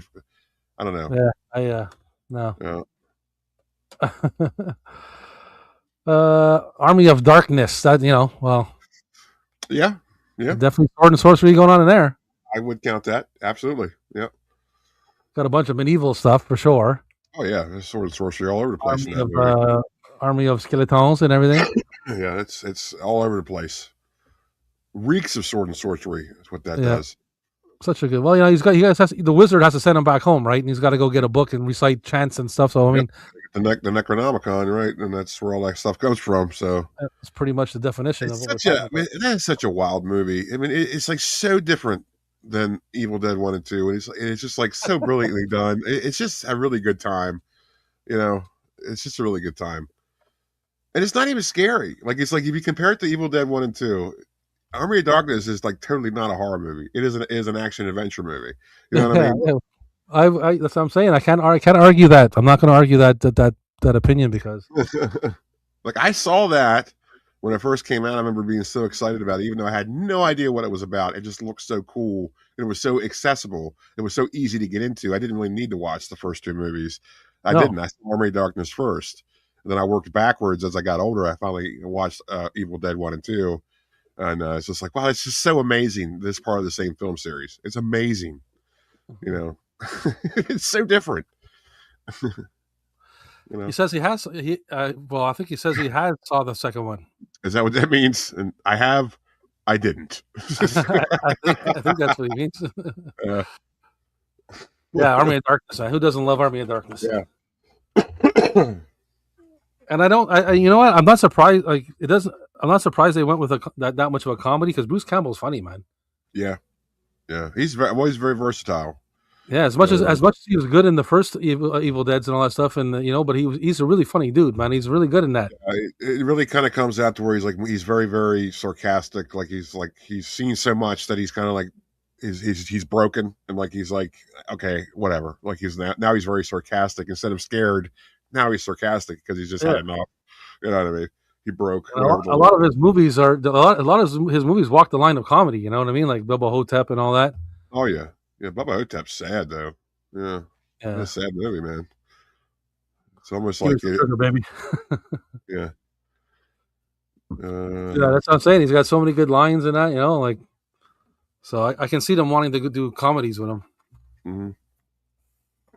After all the Evil Deads, there are Evil Dead 2, Evil Dead 2.5. Let's see. Well, let's do something here. A little non-conventional. We're all Dungeons and Dragons earlier. Here's a movie that's sort of based on Dungeons and Dragons, but not really. Without using any names, it's based on a tabletop game, Mazes and Monsters with Tom Hanks. I thought I had that, but I didn't come across Yeah. when I was looking. So I mean, I don't know. It's kind of like it's sword and sorcery by association, where it's like I guess it really isn't sword and sorcery, but it has to do with the sword and sorcery thing. well, So yeah, it's related to that. Yeah, it's by proxy. So yeah, it's weird. This is like Tom Hanks before he was really anything. I mean, this is like early Tom yes. Hanks. Early Tom, I think right like before Bosom Buddies, Tom Hanks. Like Mm-hmm. This is an Eddie Entertainment home video distribution. Probably doesn't even play. Do you remember the storyline of that? Not really, man. No, it's bound together by a desire to play Mazes and Monsters. Robbie, played by Tom Hanks, and his 4 college classmates decide to move the board game into the local legendary cavern. Robbie starts having visions for real. The line between reality and fantasy fuse into a harrowing adventure, an engrossing suspenser. So yeah, it's sort of like that. There you go, Mitch. I watched it a little. I found it on. I think it was streaming someplace, and I was like, "Oh, I haven't watched that." I'll put it on, but I think I only got around through halfway of it. But yeah, I remember watching it when I was younger too.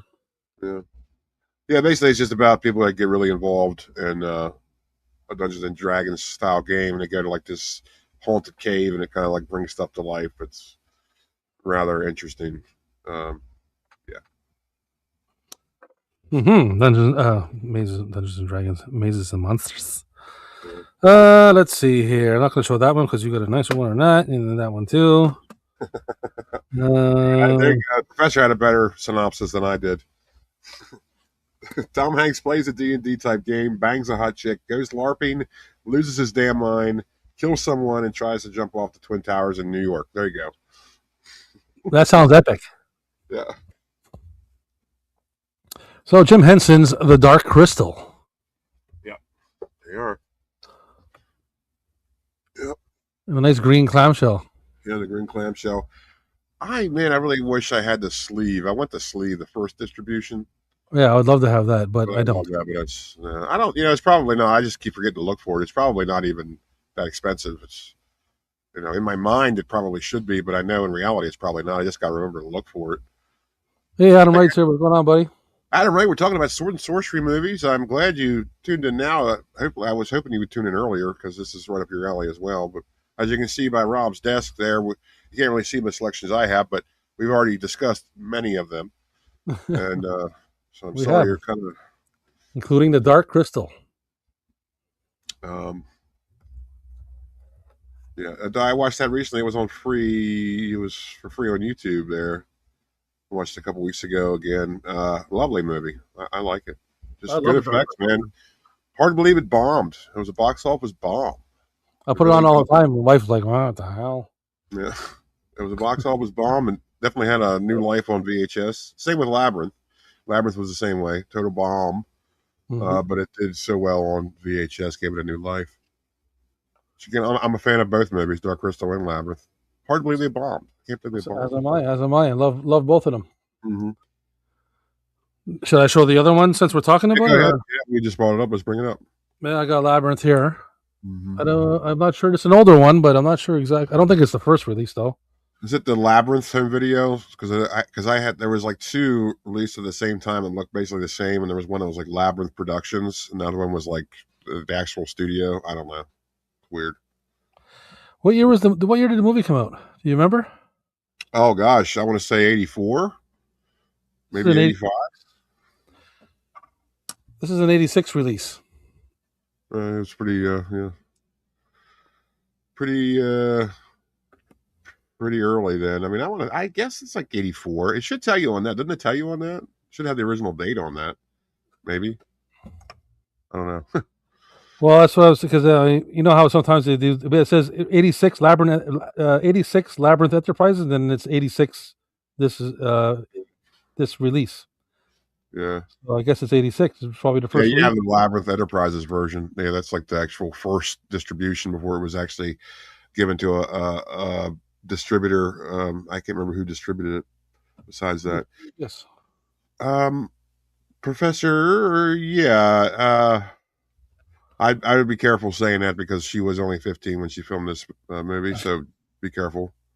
I'm just letting you know.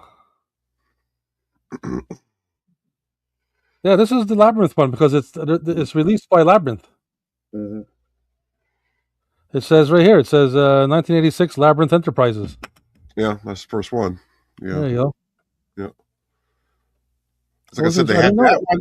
They had that one in the same year, or maybe a year after that. They released another one with like an actual distributor, like a real distributor. Like okay. I can't remember who it was. Like it was like a big distributor. It was basically the same movie. I mean, the same tape, but it's a different distributor. Mm-hmm. Why don't we take a look at that that nice looking Red Sonja you got? Oh yeah, we'll bring up Red Sonja here. First distribution of the Red Sonja. Yeah, there you go. Fox, one of my other favorite collections with the uniform sleeve. And that's a great one because look at my shitty one. Fox one, yeah, I had that one too. Look how crap that is compared to yours. You look at that.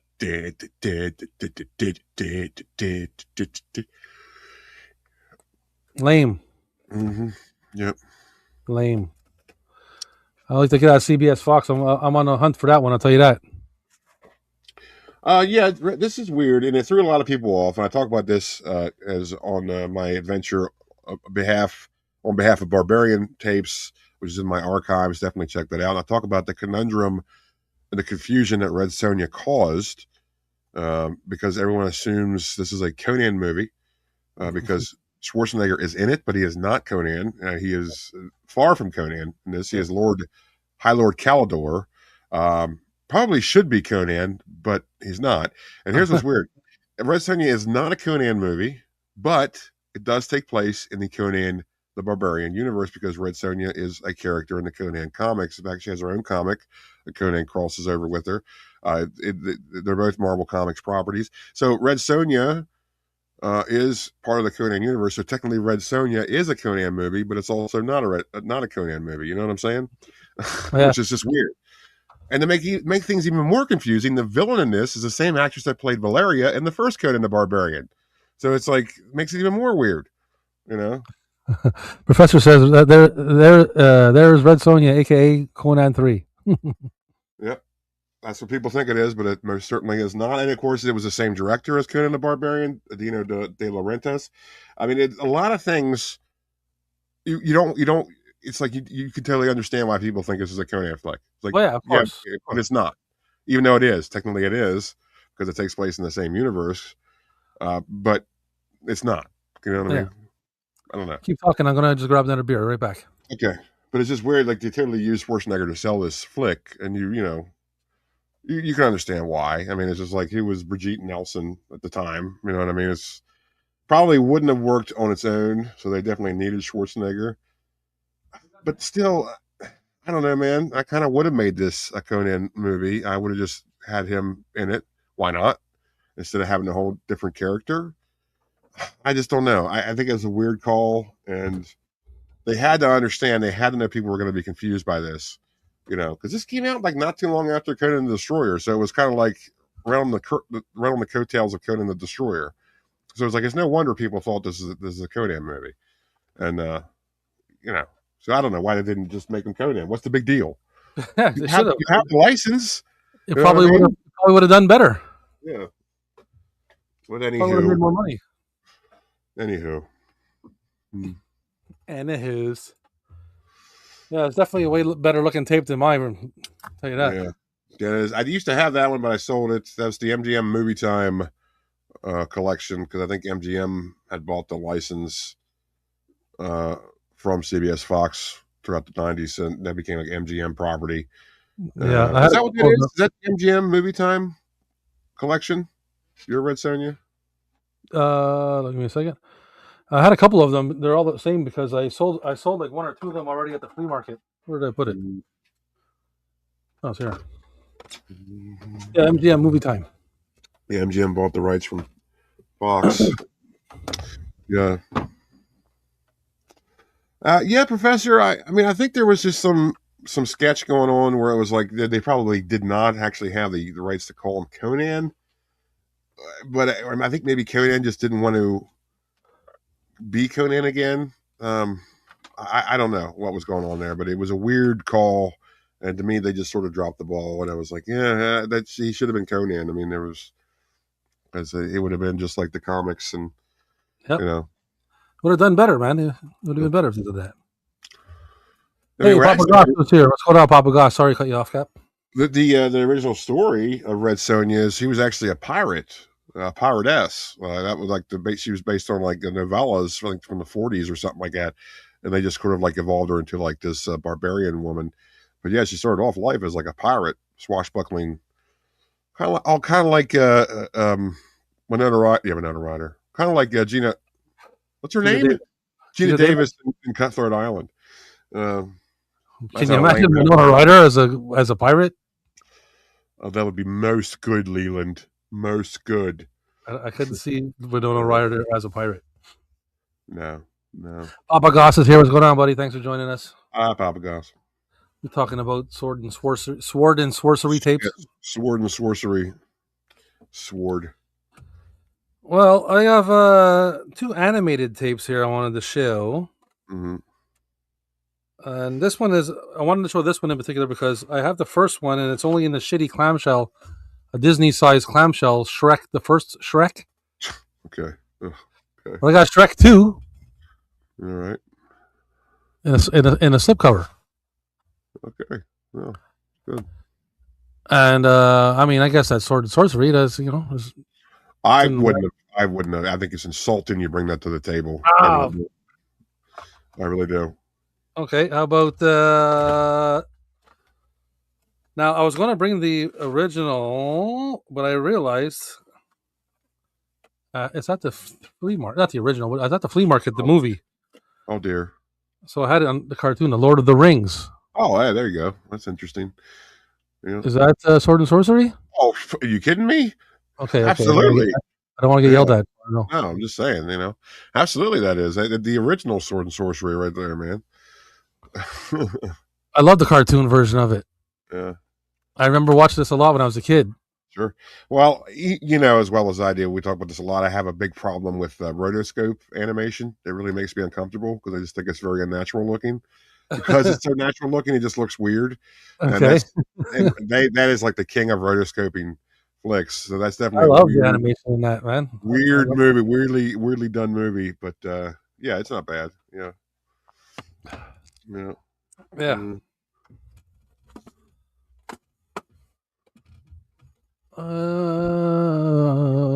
What you got? I'll combat this. A different production company, obviously, but I have the Hobbit animated Look movie, at the animation on that. Now that's weird looking. the Rankin and Bass one. Well, I think this was just Rankin. I don't think Bass had anything to do with this, but of course, the people behind Rudolph the Red-Nosed Reindeer and all the famous Christmas specials, they did the Hobbit animated film. Now, unfortunately, this has a lot of playback issues, but it was only a quarter, so I'm not that put out by it. This is a weird distribution. It's like almost like a secondhand distribution, or it's like they kind of didn't like really have the rights. So I think this is kind of like a pirated thing from Okay. Mintex Entertainment and Mintex? Mintex Entertainment, and I don't think it's a licensed distribution because I just don't think it is. Yeah, it just kind of looks that way, eh? Yeah, I just think this is definitely a pirated one, but Yeah. fun to have. Fun to have. The Hobbit. Yep. And All right, what I got next here? So this one I was wondering, I pulled it out, but I mean it is along the lines of that, but is it? So I'm gonna get your opinion here before you the Princess Bride? yeah, I mean, I was considering bringing that too, but then I was kind of like, maybe Yeah, it's more swashbuckling. Maybe it's yeah, more of an adventure. I yeah. mean, I don't know. I don't have a problem with it, but I don't think of sword and sorcery when I think of that movie. I think of just like a fantasy adventure. I think you're And there right. is a difference, folks. There is a difference. I Because don't there's know. nobody throwing around. There's nobody like really throwing around any spells in this movie. No, I mean Miracle Max. He just kind of uses medicine, so it's kind of like doesn't really even do magic. Yeah, I don't know. I think it's more just like an adventure swashbuckler. fair enough. You Fair know, enough. yeah, Throw that away too. We'll get rid of that one. yeah. Don't throw it away. Jeez. Oh, I have no gate key. Fezzik, rip his arms off. Oh, you mean this gate key? They're gonna rip our. They're gonna. What is it? They're gonna rip our arms off and rape us. Mm. I don't want my arms ripped off. The Seventh Voyage of Sinbad. There you go. Totally, man. One of the original in the genre, and one of the ones that made the genre of sword and sorcery would be the Sinbad flicks. Everybody sleeps on the Sinbad flicks. They I'm show in talking the about back the Sinbad the sailor, not Sinbad the comedian. a claymation or whatever stop Yeah. motion monster they got going on and shit. Oh yeah, man. The Harryhausen stuff. Good stuff. It's got a nice. The cover's got it's nice cover too. Dragon blowing fire, dudes battling a skeleton with a sword. Yeah. I like it. Yeah, I gotta get. I don't have any of those. I gotta get those, man. I want to get all of them. I don't have At any least of that them. one passed. Like a schmuck. That one made it through. Yeah. Yeah. Good point, Professor. I don't have Clash of Titans. Do you have Clash of Titans? Nope. I wish I did. No, I don't. Yeah. I had it, but it became mold of the Titans, covered in mold. It got covered in mold, so I had to throw it away. I think Jason and the Argonauts. I may have that at the flea market. Yeah, And that's another one. Yeah, I don't have that either. Wish I did, but What you got coming up next? I got one tape left. What's going on with my? I have one tape left as well. And do you? I wonder Yeah. if it's the same. I wonder if we can pull out the same tape. I bet you were not, because I'm going to show another animated one. Oh, what I knew. Okay. Adam Wright, I hope you're still watching. If you're not still watching, I'm very sorry because I know you're the one that actually got me into this movie. I love that movie. Yeah, definitely. I love that tape. Please send me that one as well. The same people that did the Lord of the Rings animated flick, the Ralph Bakshi stuff, and Frank Frazetta. That's a good one, man.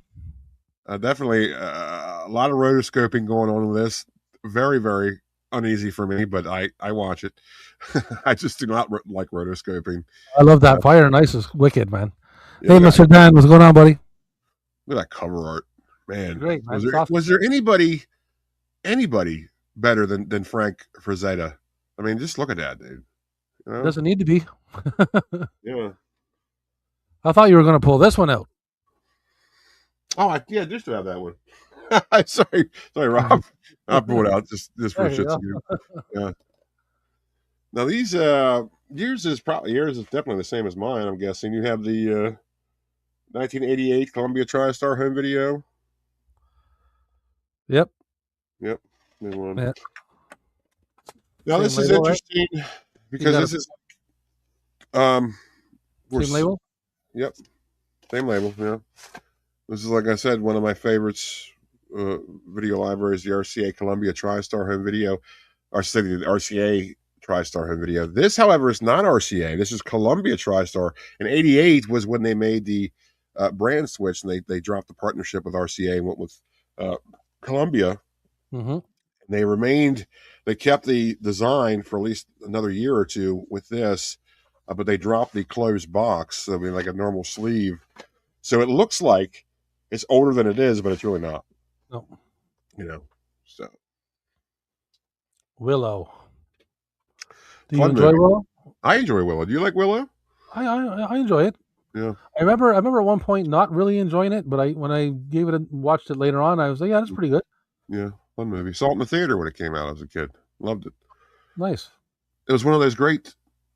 It was why you went to the theater as a kid. It was one of those kind of movies where it was like a very fun, just fantasy adventure, and it really captured your imagination. It made you want to be in the theater. Like you had to see this movie in the theater as a kid to really have it impact you. You know what I mean? Yeah, for sure. And that's the greatest experience, man. And it's something you can't ever get back again. So nope, no, you can't. Yeah, I remember having that feeling with a couple. I remember going with a gang of kids mm-hmm. from the neighborhood, and we all went and seen Goonies, man. Yeah, there you go. How about that? And it was in a big. It was called at the theater was the Palace, and the Palace was like 2 floors, had a balcony and everything, and it was huge. And I remember, I think it was probably the first time I'd been there, and I was young, so. And it was cool, man. There was an older kid. He was a tough guy and everything. And there was there was girls and boys. There was a whole bunch of us. Not a whole bunch of us, but a good gang, Mm-hmm. And we watched the movie, and the movie obviously was epic. And then after, I think we went back to the neighborhood and started building a fort somewhere, and sure, man, yeah, tried to make a gang or something. yeah, of course you did. Mm-hmm. Of course you did. But yeah, man, that experience is like. You'll never get nothing like that ever again. So no, it's really hard to think of movies outside of that era that would really give you that feeling. Like it's like what else? What is there really? That's not just CGI filled crap. Mm-hmm. It's like just some forced magic. It's just I don't know. I remember when I saw Back to the Future in the theater. I just remember being blown away. I remember going home and just thinking like, I want to change my life. Wow. Well, that's an interesting take. No, I mean, like I want to be like a time traveling kid with an older friend, and you know what I mean. Like I want to be this boy. You know what I mean? Well, Rob, I don't know. I don't think there's much of a chance of that happening. I don't know, but you never know. Well, it didn't happen. So spoiler alert. Right, spoiler alert. Well, it kind of happened because now I share my video store with a booth in the flea market with a dude that's slightly older than me. So. That's a good point, Rob. Maybe it did kind of happen, just not in the way you thought it was. And you deal with stuff from the past. You see what I'm saying? So like you're going back in time.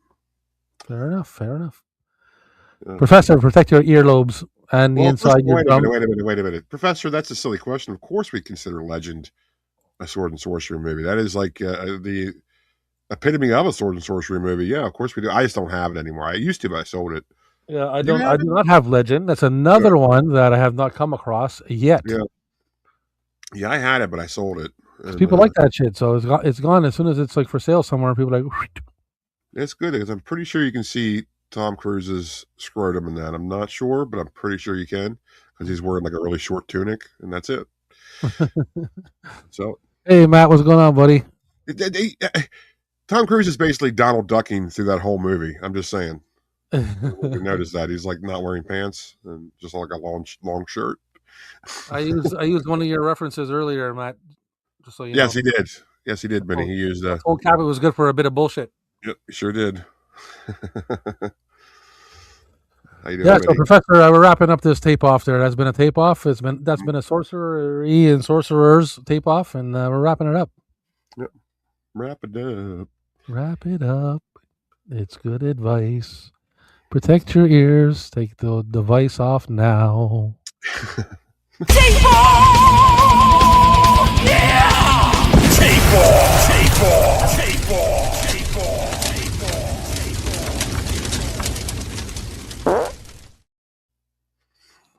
off! Well, that was a lovely time, wasn't it? I've had better. I'm just kidding. Yeah, that was fun. You said that to me. A lot better than last week. I can tell you that much. Phew. Well, we made it through a whole show this time. With a pretty good energy level. Yeah, that helps. Last week we weren't feeling well. You can't blame us for that. No, we're under the weather, and you were under the weather, and I was under the weather, and we're both under the weather. So yeah. Hey, like I tell everybody, you can't all be bangers, man. You can't all be gold. No, they're not all home runs. It's wintertime. We're going to get sick, and it's going to happen. At least we were still here. At least we still brought it. We could have canceled. We probably should have canceled, but we didn't because we're not quitters. But we didn't. Yeah. We're troopers. Yeah. What they call warriors. Man, Warriors, come out and talk tapes. That was such a low energy show last week. So interesting how just how put out we were last week. I'm just going to lay my pinkish, reddish, looks absurd. You realize that, don't you? Lightsaber right here. That looks like it's some kind of for you to use your imagination and what you think be other than a lightsaber. Right. It's pretty huge too. I'll tell you. Professor said last week's episode was a glimpse of what tape talk would look like if you guys turned into zombies. I disagree. I think if we were zombies, I think we still would have been more interesting than we were last week. What do you think, Rob? Probably. I mean, at least we had a backstory, you know. All right, are you done? Are you done? Because this is interesting. I don't know what you're doing. I was doing a little sword fight and demonstrating a little bit of sword worketry for the audience since it's a sword and sorcery night. Yeah, it's not swords or lightsabers. You know, you try to entertain the people. You try to entertain the people here. You know, mm-hmm. Think it's easy to pull those moves out. I understand completely. You know what I mean? Those are new moves, man. Those are from the future. These are coming out in like 2027. These moves I just showed you. I believe you. Thank you for believing me. So after this, yes. After this, this tape off here, what are your takeaways? What would you like to add to your collection that you are lacking right now? Are you asking me? No. You talking to me? I'm talking to you. I mean, I think that I made that pretty clear at the beginning of the show. The Beastmasters and Deathstalkers. I want them now. I would actually like the first. I want the MGM book box release of Beastmaster. I want that, but it's hard to find because the book boxes are really hard to find in good condition. I'll make a deal with you. How about you buy it for me and I buy it for you? What do you mean? If we come across one? Well, yeah, okay. We'll see what we can do there. I never will. I know that. I can tell you that much. I'm not going to come across Deathstalker. If I walk into a thrift store next week and I see Deathstalker, believe me, you're going to be the first one I call. Like, Rob, you're not going to believe this. I'm sure it'll be loaded with mold. Oh yeah. There's got to be a catch, or it's going to be like $20 or something like that. Even that's kind of cheap for that, though. I mean, yeah, I'm gonna try to eventually put them in my repertoire, but like I said, I don't want to pay all kinds. And you know what the problem is? Most of the time, it's the shipping on the eBay. Yeah, the shipping will get you every time. Because I can find a tape for a decent price, but then you add $30 on it for shipping, and you're like, well, I mean, it's like, that's the whole thing with international. So I was like, come on, international? We're really going to do international? It doesn't account for on the same continent. Like, come on, guys, really? You know what I mean? I can understand if you have to fly it across the ocean, but you're just going probably 5 hours north. Like, how? Why do I got to pay $30 shipping on that? You know what I'm I mean? asking you, since you do sell on eBay, right? Yeah. Is it possible that some people are adding money to the shipping to pocket instead of Yes. adding There's it to a the price? you can add handling fee, shipping and handling, and it's totally acceptable because it's like, yes, I mean you're including your time on packaging it, the packaging way, especially how good it's packaged. If there's a lot of stuff you have to buy to back it well, it's a handling charge. As well, you order something off the television on a 1-800 number. What do they say? Oh, wait, Handling. 9.99 plus shipping and handling. So Yeah, that's a thing. So yeah. yeah, people are totally allowed to charge extra for shipping. Me personally, I've done it sometimes, but I don't really go very extravagant. Like I'll probably add $2 to what the shipping is, and usually it's like $5 shipping, something like that. A Right. ground advantage if I have something I have to pack well. But it's like, yeah, I mean, if I'm going to have to go through a lot of effort to pack this and buy a lot of packing supplies for it, then I'm going to charge something. Yeah, I that, don't do it that all. kind of makes sense, but I don't do it all. I feel like they might be adding, instead of adding money to the price, they add a little bit more to the shipping. Well, I do know, like for international stuff, there is no such thing as media for international. So, like media shipping, the least you can do international, I think, is ground advantage, and that's at least $7. So, like if you're going to ship a tape just in the states via ground advantage, that's like $7, $8. If you're going to use ground advantage, but you might as well use media. But for international, you have to use ground advantage, and I know to go international is at least $25. Yeah. So it's like there's no getting around that either. Oh, You okay. know, So that's the price then. yeah, that's the price because there is Wow. no media. There is no media for international shipping. Yeah, Well, guess what? You're getting a Beastmaster, and you're getting a Beastmaster. That's what Lendog said. Thoughts on people overpricing VHS tapes, and now they want to start pushing DVDs as the next money scheme, and now those are going up in price. well, I'll tell you what, Professor. Someone? Overpricing VHS tapes, I think that is interesting because VHS tapes are just degrading because as they get older, they just deteriorate. That's the nature of the beast. Usually, they're getting moldy or the tape is just wearing out on its own. So yeah, overpricing VHS totally a thing, and people shouldn't do it. They totally gouge it. Now, of course, it depends on what it is, but everybody has the thing in their mouth like, "Oh, VHS is an antique; it's got to be worth at least $20." No, dude, it's Mystic Pizza. You know what I Yeah, mean? Like it's just something yeah. stupid. It's something very common. So people they do overprice VHS. They have no idea how to price them. They just think it's old, so therefore it must be valuable. Not always the case. In fact, it's very seldom the case. Just because something is old does not mean it's valuable. And DVDs, I don't know why people are starting to overprice DVDs because that's just stupid. DVDs aren't really worth squat. They made tons and tons of them. They really should be $1 a piece wherever you go. It doesn't matter what it is. That's my opinion on DVDs. So there's definitely price gouging going on there. And I know this whole big push is like everyone was all about streaming. It's like, oh, get rid of your DVDs, bro. It's all on streaming. You can just have it on your phone. And now it's like, well, now streaming got rid of all my favorite movies. Now I got to rent them from the service I already pay monthly for. So I'm going to get the DVD. So that's what they do. They're going back to DVDs. Now they think there's something valuable to them because they decided streaming is no longer worth it, even though all of us told them streaming is going to screw you eventually. And what happened? So yeah. Yeah, exactly, and that's what I deal with people at the shop all the time, like that, coming and buying Blu-rays and DVDs and Yep. saying the same thing. That, oh, I used to have this and I got rid of it. I'm like, yeah, Yeah. well, there you go. You can buy it from me. Yeah, I could have told you that. I told everybody from the beginning that streaming services were going to screw you because everything's a scam. Even like just watching cable, for example, just watching TV cable. Okay, Yep. it is it's way. I way prefer having like old cable with a wire coming to my house and everything, Yep. because today I'll give you a little small example. The other day I watch The Price is Right with Drew Carey every now and then, right? Okay. Okay. Because I mean, I only really like the end where they do the two showcases, because I like to bid on the showcases, see if I get close and blah blah blah, right? Do you get close a lot? Are you pretty good at that? Sometimes, yeah, sometimes not too Okay. bad, but I'm interested in, right? So anyway, I'm in my bedroom and I'm watching it. I have it on the TV, and I'm about to leave the room because I got shit to do, and that part's coming on. So I said I'm gonna wait I'm gonna wait. And I'm gonna watch it. And then I'm gonna go do what I'm gonna do. So I see the showcase. I see the two showcase. I think of a number in my head. Okay, so they go to a commercial right after, right? Uh-huh. They go to a commercial. They come back. My service starts buffering. Uh-huh. Yeah. By the time it clears up, show's over, on to the next show. I wanted to take the TV and smash my head through it. I swear to God, I walked up to the thing and I was like, because I purposely waited just to see the answer, and Uh-huh. and out of nowhere, the TV needed to buffer and screw me out of it. And I wanted to put my fist through it so bad. I'm like, damn you, man.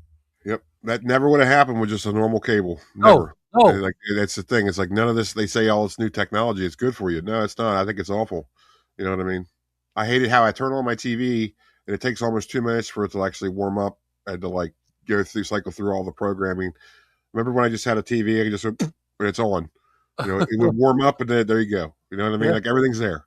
Yeah. It's all this digital stuff, man. It's like people got it all wrong. We're going backwards. Like it's like No, that stuff. It's like it can, like you said, it goes out at any time at once. Essentially, it buffers at the wrong time. Sometimes the channel's just not even there because I don't know, sunspots, whatever. You know what I mean? Yeah. There's another thing. I watch wrestling in my bedroom because I just watch it there. Mm-hmm. And when it's on Netflix, and whenever the TV's working all beautifully all day long. Whoever's watching, no, not a problem. As soon as I put wrestling on Netflix, I can't. It works so shit. I can't fast forward or rewind or nothing. I have to unplug it, completely restart my TV, and then and plug it all in, start it all over again, and then the Netflix starts playing normal every single time. Every time I watch SmackDown or Raw. That's sounds like a connection issue. But it's always Netflix. It's always Netflix. As soon as I put it on, it's like you know what I mean. There's always there's problems. Like why is there problems? There shouldn't be these problems. Like what is it seems like the more high tech you get, the more they say it makes it easier and it's more convenient, the less it really is. It's the opposite of what they say it is. You know what I mean? It's terrible, man. It's like that. If if the wire came from the thing to my house and everything, that would have happened. You know what I mean? Like the only problems you had back in was like actual problems at the network. Or, you know what I mean? And those were like few and far between. Yeah, I remember growing up having cable, and I remember never really having a problem. Like if there was a storm or something, sure. If like the power was out, of course. If there's something happened at the main station, it was good. It was never something like, oh, we're sorry, only this channel was out. It happens to be the one you want to watch because the satellite feed's down. It was never anything like that. It was nothing like that. It was always just a physical problem. There was a storm going on or the cable got damaged somehow, but it hardly ever happened. And it was like, I remember that, like, cable was fine back in the day. There was no reason to change it. None. It was fine. Between the functioning of the app you're using, that versus your TV, versus your internet connection, versus your router, versus your provider, versus this, that, and the other thing. Mm-hmm. You know what I mean? It's if you can get through one episode or one movie with the thing playing properly, I think you're lucky, man. That's a freaking miracle. Well, the thing is, there's too many moving parts now. There's too many people involved. So they've overcomplicated the process to where now it's like, oh, they have the provider, they have the app, they have the actual cable, the cable source, the router. All this stuff is like, it used to be just like you paid what, $20 a month for cable. You got your couple channels. That was it. You went through the one cable company. That was hardwired right to your house. Hardwired. Yep. There you go. Nothing was going on. Nothing was going wrong. You were fine. Yeah. Don't have to worry about sunspots or pollution from China destroying the satellite feed today. All the wind's blowing this way. You can't watch the Food Network. Like what? Oh boy. Oh well. See, that's why, if you're wondering, like, well, why do these guys always talk about old stuff? This is why.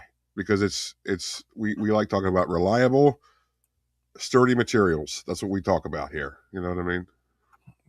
You walk up, you press power, or whatever way you do, you turn the thing on, you put something in, the thing plays, and you watch it. Yeah. Nowadays, you put this on, and hopefully it comes on. Yeah. Then once that finishes loading, actually comes on, then you try to find the thing you're looking for, and then you can't find it because it was there yesterday, but now it's blocked now because you need to subscribe to it's on this thing. So now you go through 3 other or 4 other apps trying to find if that's somewhere else.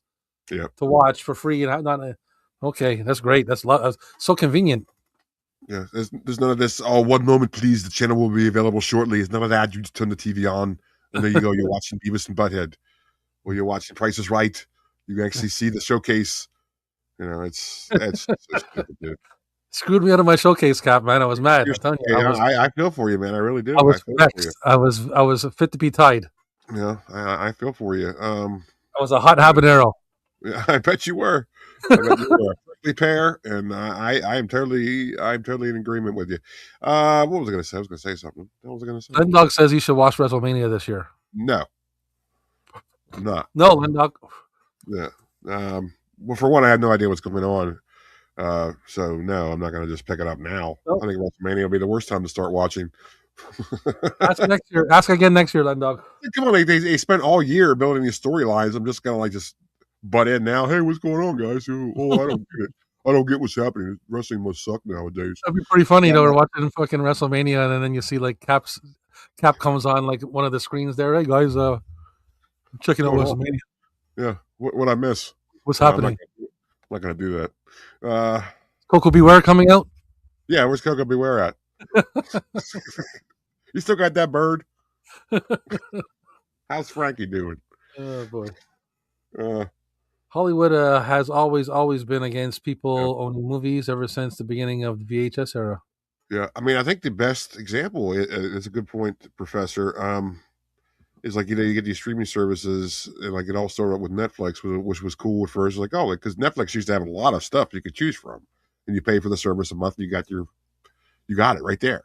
Mm-hmm. Then of course they realized people were enjoying this too much, and it works too well. We got to change it, so we're going to take half these movies off. Of course, they're all the ones you want to watch, and the ones we're going to keep on, we're going to censor them, and because we know what's best for you. And then, okay, then they'll change it down the road. Like, okay, do you get these other streaming services? They're like, we had this movie, so you rent the movie, where you get the service per month just to get this movie, only to find that it's like, oh well, we don't have it available in our main library, but you can rent it for $4.99. It's like, well, I'm paying for the service. What am I renting? That drives me mental. Yeah, it's all a scam. It's all a scam. All that, you look up a movie. That's happened to me. I look up a movie and this is available on Prime. Yeah. Go on Prime and everything. Subscribe, do this stuff like that, and then the movie's on Prime. Yeah, for like I think it was a newer movie too, and it was like $26.99 or something. Yeah. Like, why is it even that much? Like, it's like you can buy it on DVD for less. Like, what are you doing? It's like $26.99. I'm like, what? That can't be right. Like, what? Is that just for a rental, or you actually buy the file? Buy it digitally. To buy it digitally, I guess I would assume. And that's crap too, because that only lasts as long as it's provided by the server. So you can buy that stuff, but they can easily just take it down no matter what. Man, that's so mental. I don't even understand, man. I don't even want to understand it. I'm like, yeah.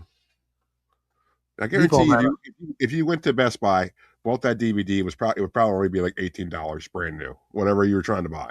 Or you can just go to a pawn shop and try to find it there for $5 if they even sell DVDs anymore. Yeah, maybe they don't, because you can come to the flea market and probably find it for like $2 or whatever. Yeah. All you gotta do is just look. I mean, that's the thing. Yeah. Yeah, Repo Man. Yep. I love that movie. That's a good movie too. Yeah, Repo Man's that's such a weird movie, man. Wow. Cool. I'm pretty sure it's still for free on YouTube. That's where I watched it last year. But where did I see it? I think it might have been on YouTube too. And I was like, before I picked it up on VHS, before I picked it up on tape, I came across it somewhere, and I was like, oh man. And it refreshed my memory. I got to get this, but I can't remember. I think it might have been on YouTube.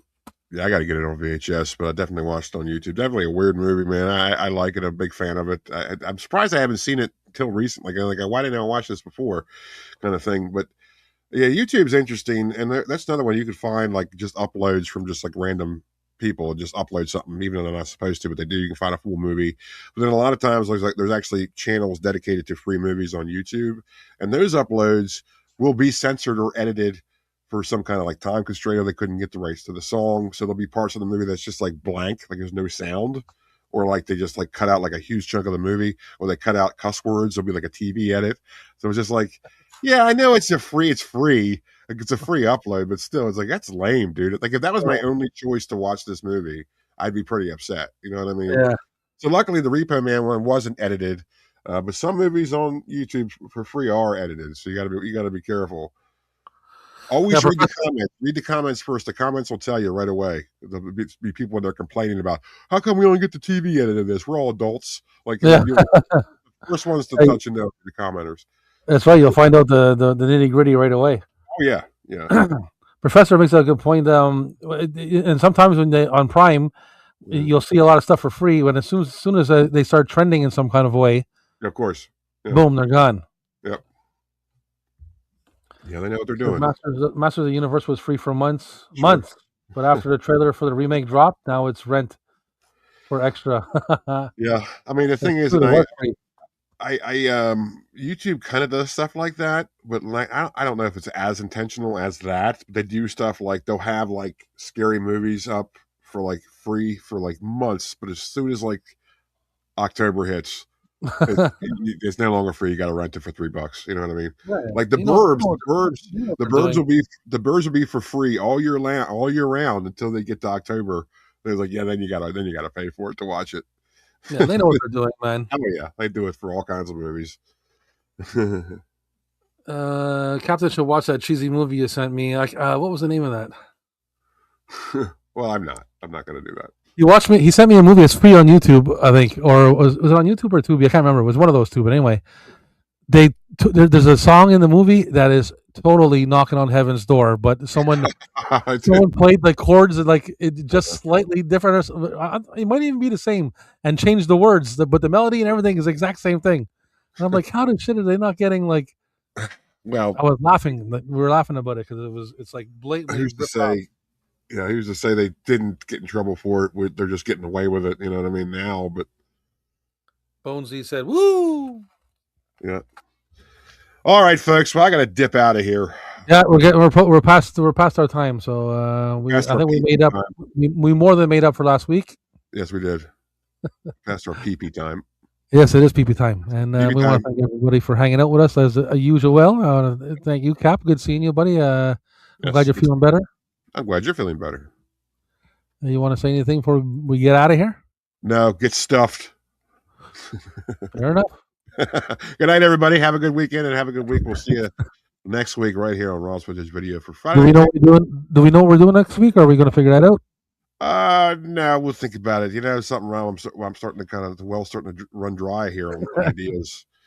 So we'll think about it. All right, sounds good. Yeah. Stay tuned, ladies and gentlemen, and we'll catch you next week. So be good to each other and be excellent, and we'll catch you later. Bye. Bye. Yes, good. Now. Goodbye from Robin the Captain. Goodbye from Robin the Captain. This has been Friday Night Tape Talk with Robin the Captain. Right here on Rob's Vintage Video. Only on YouTube. Be sure to subscribe and take care out there. Keep your heads clean and be kind. Rewind. We'll see you next time. Goodbye. See you next Friday. Friday.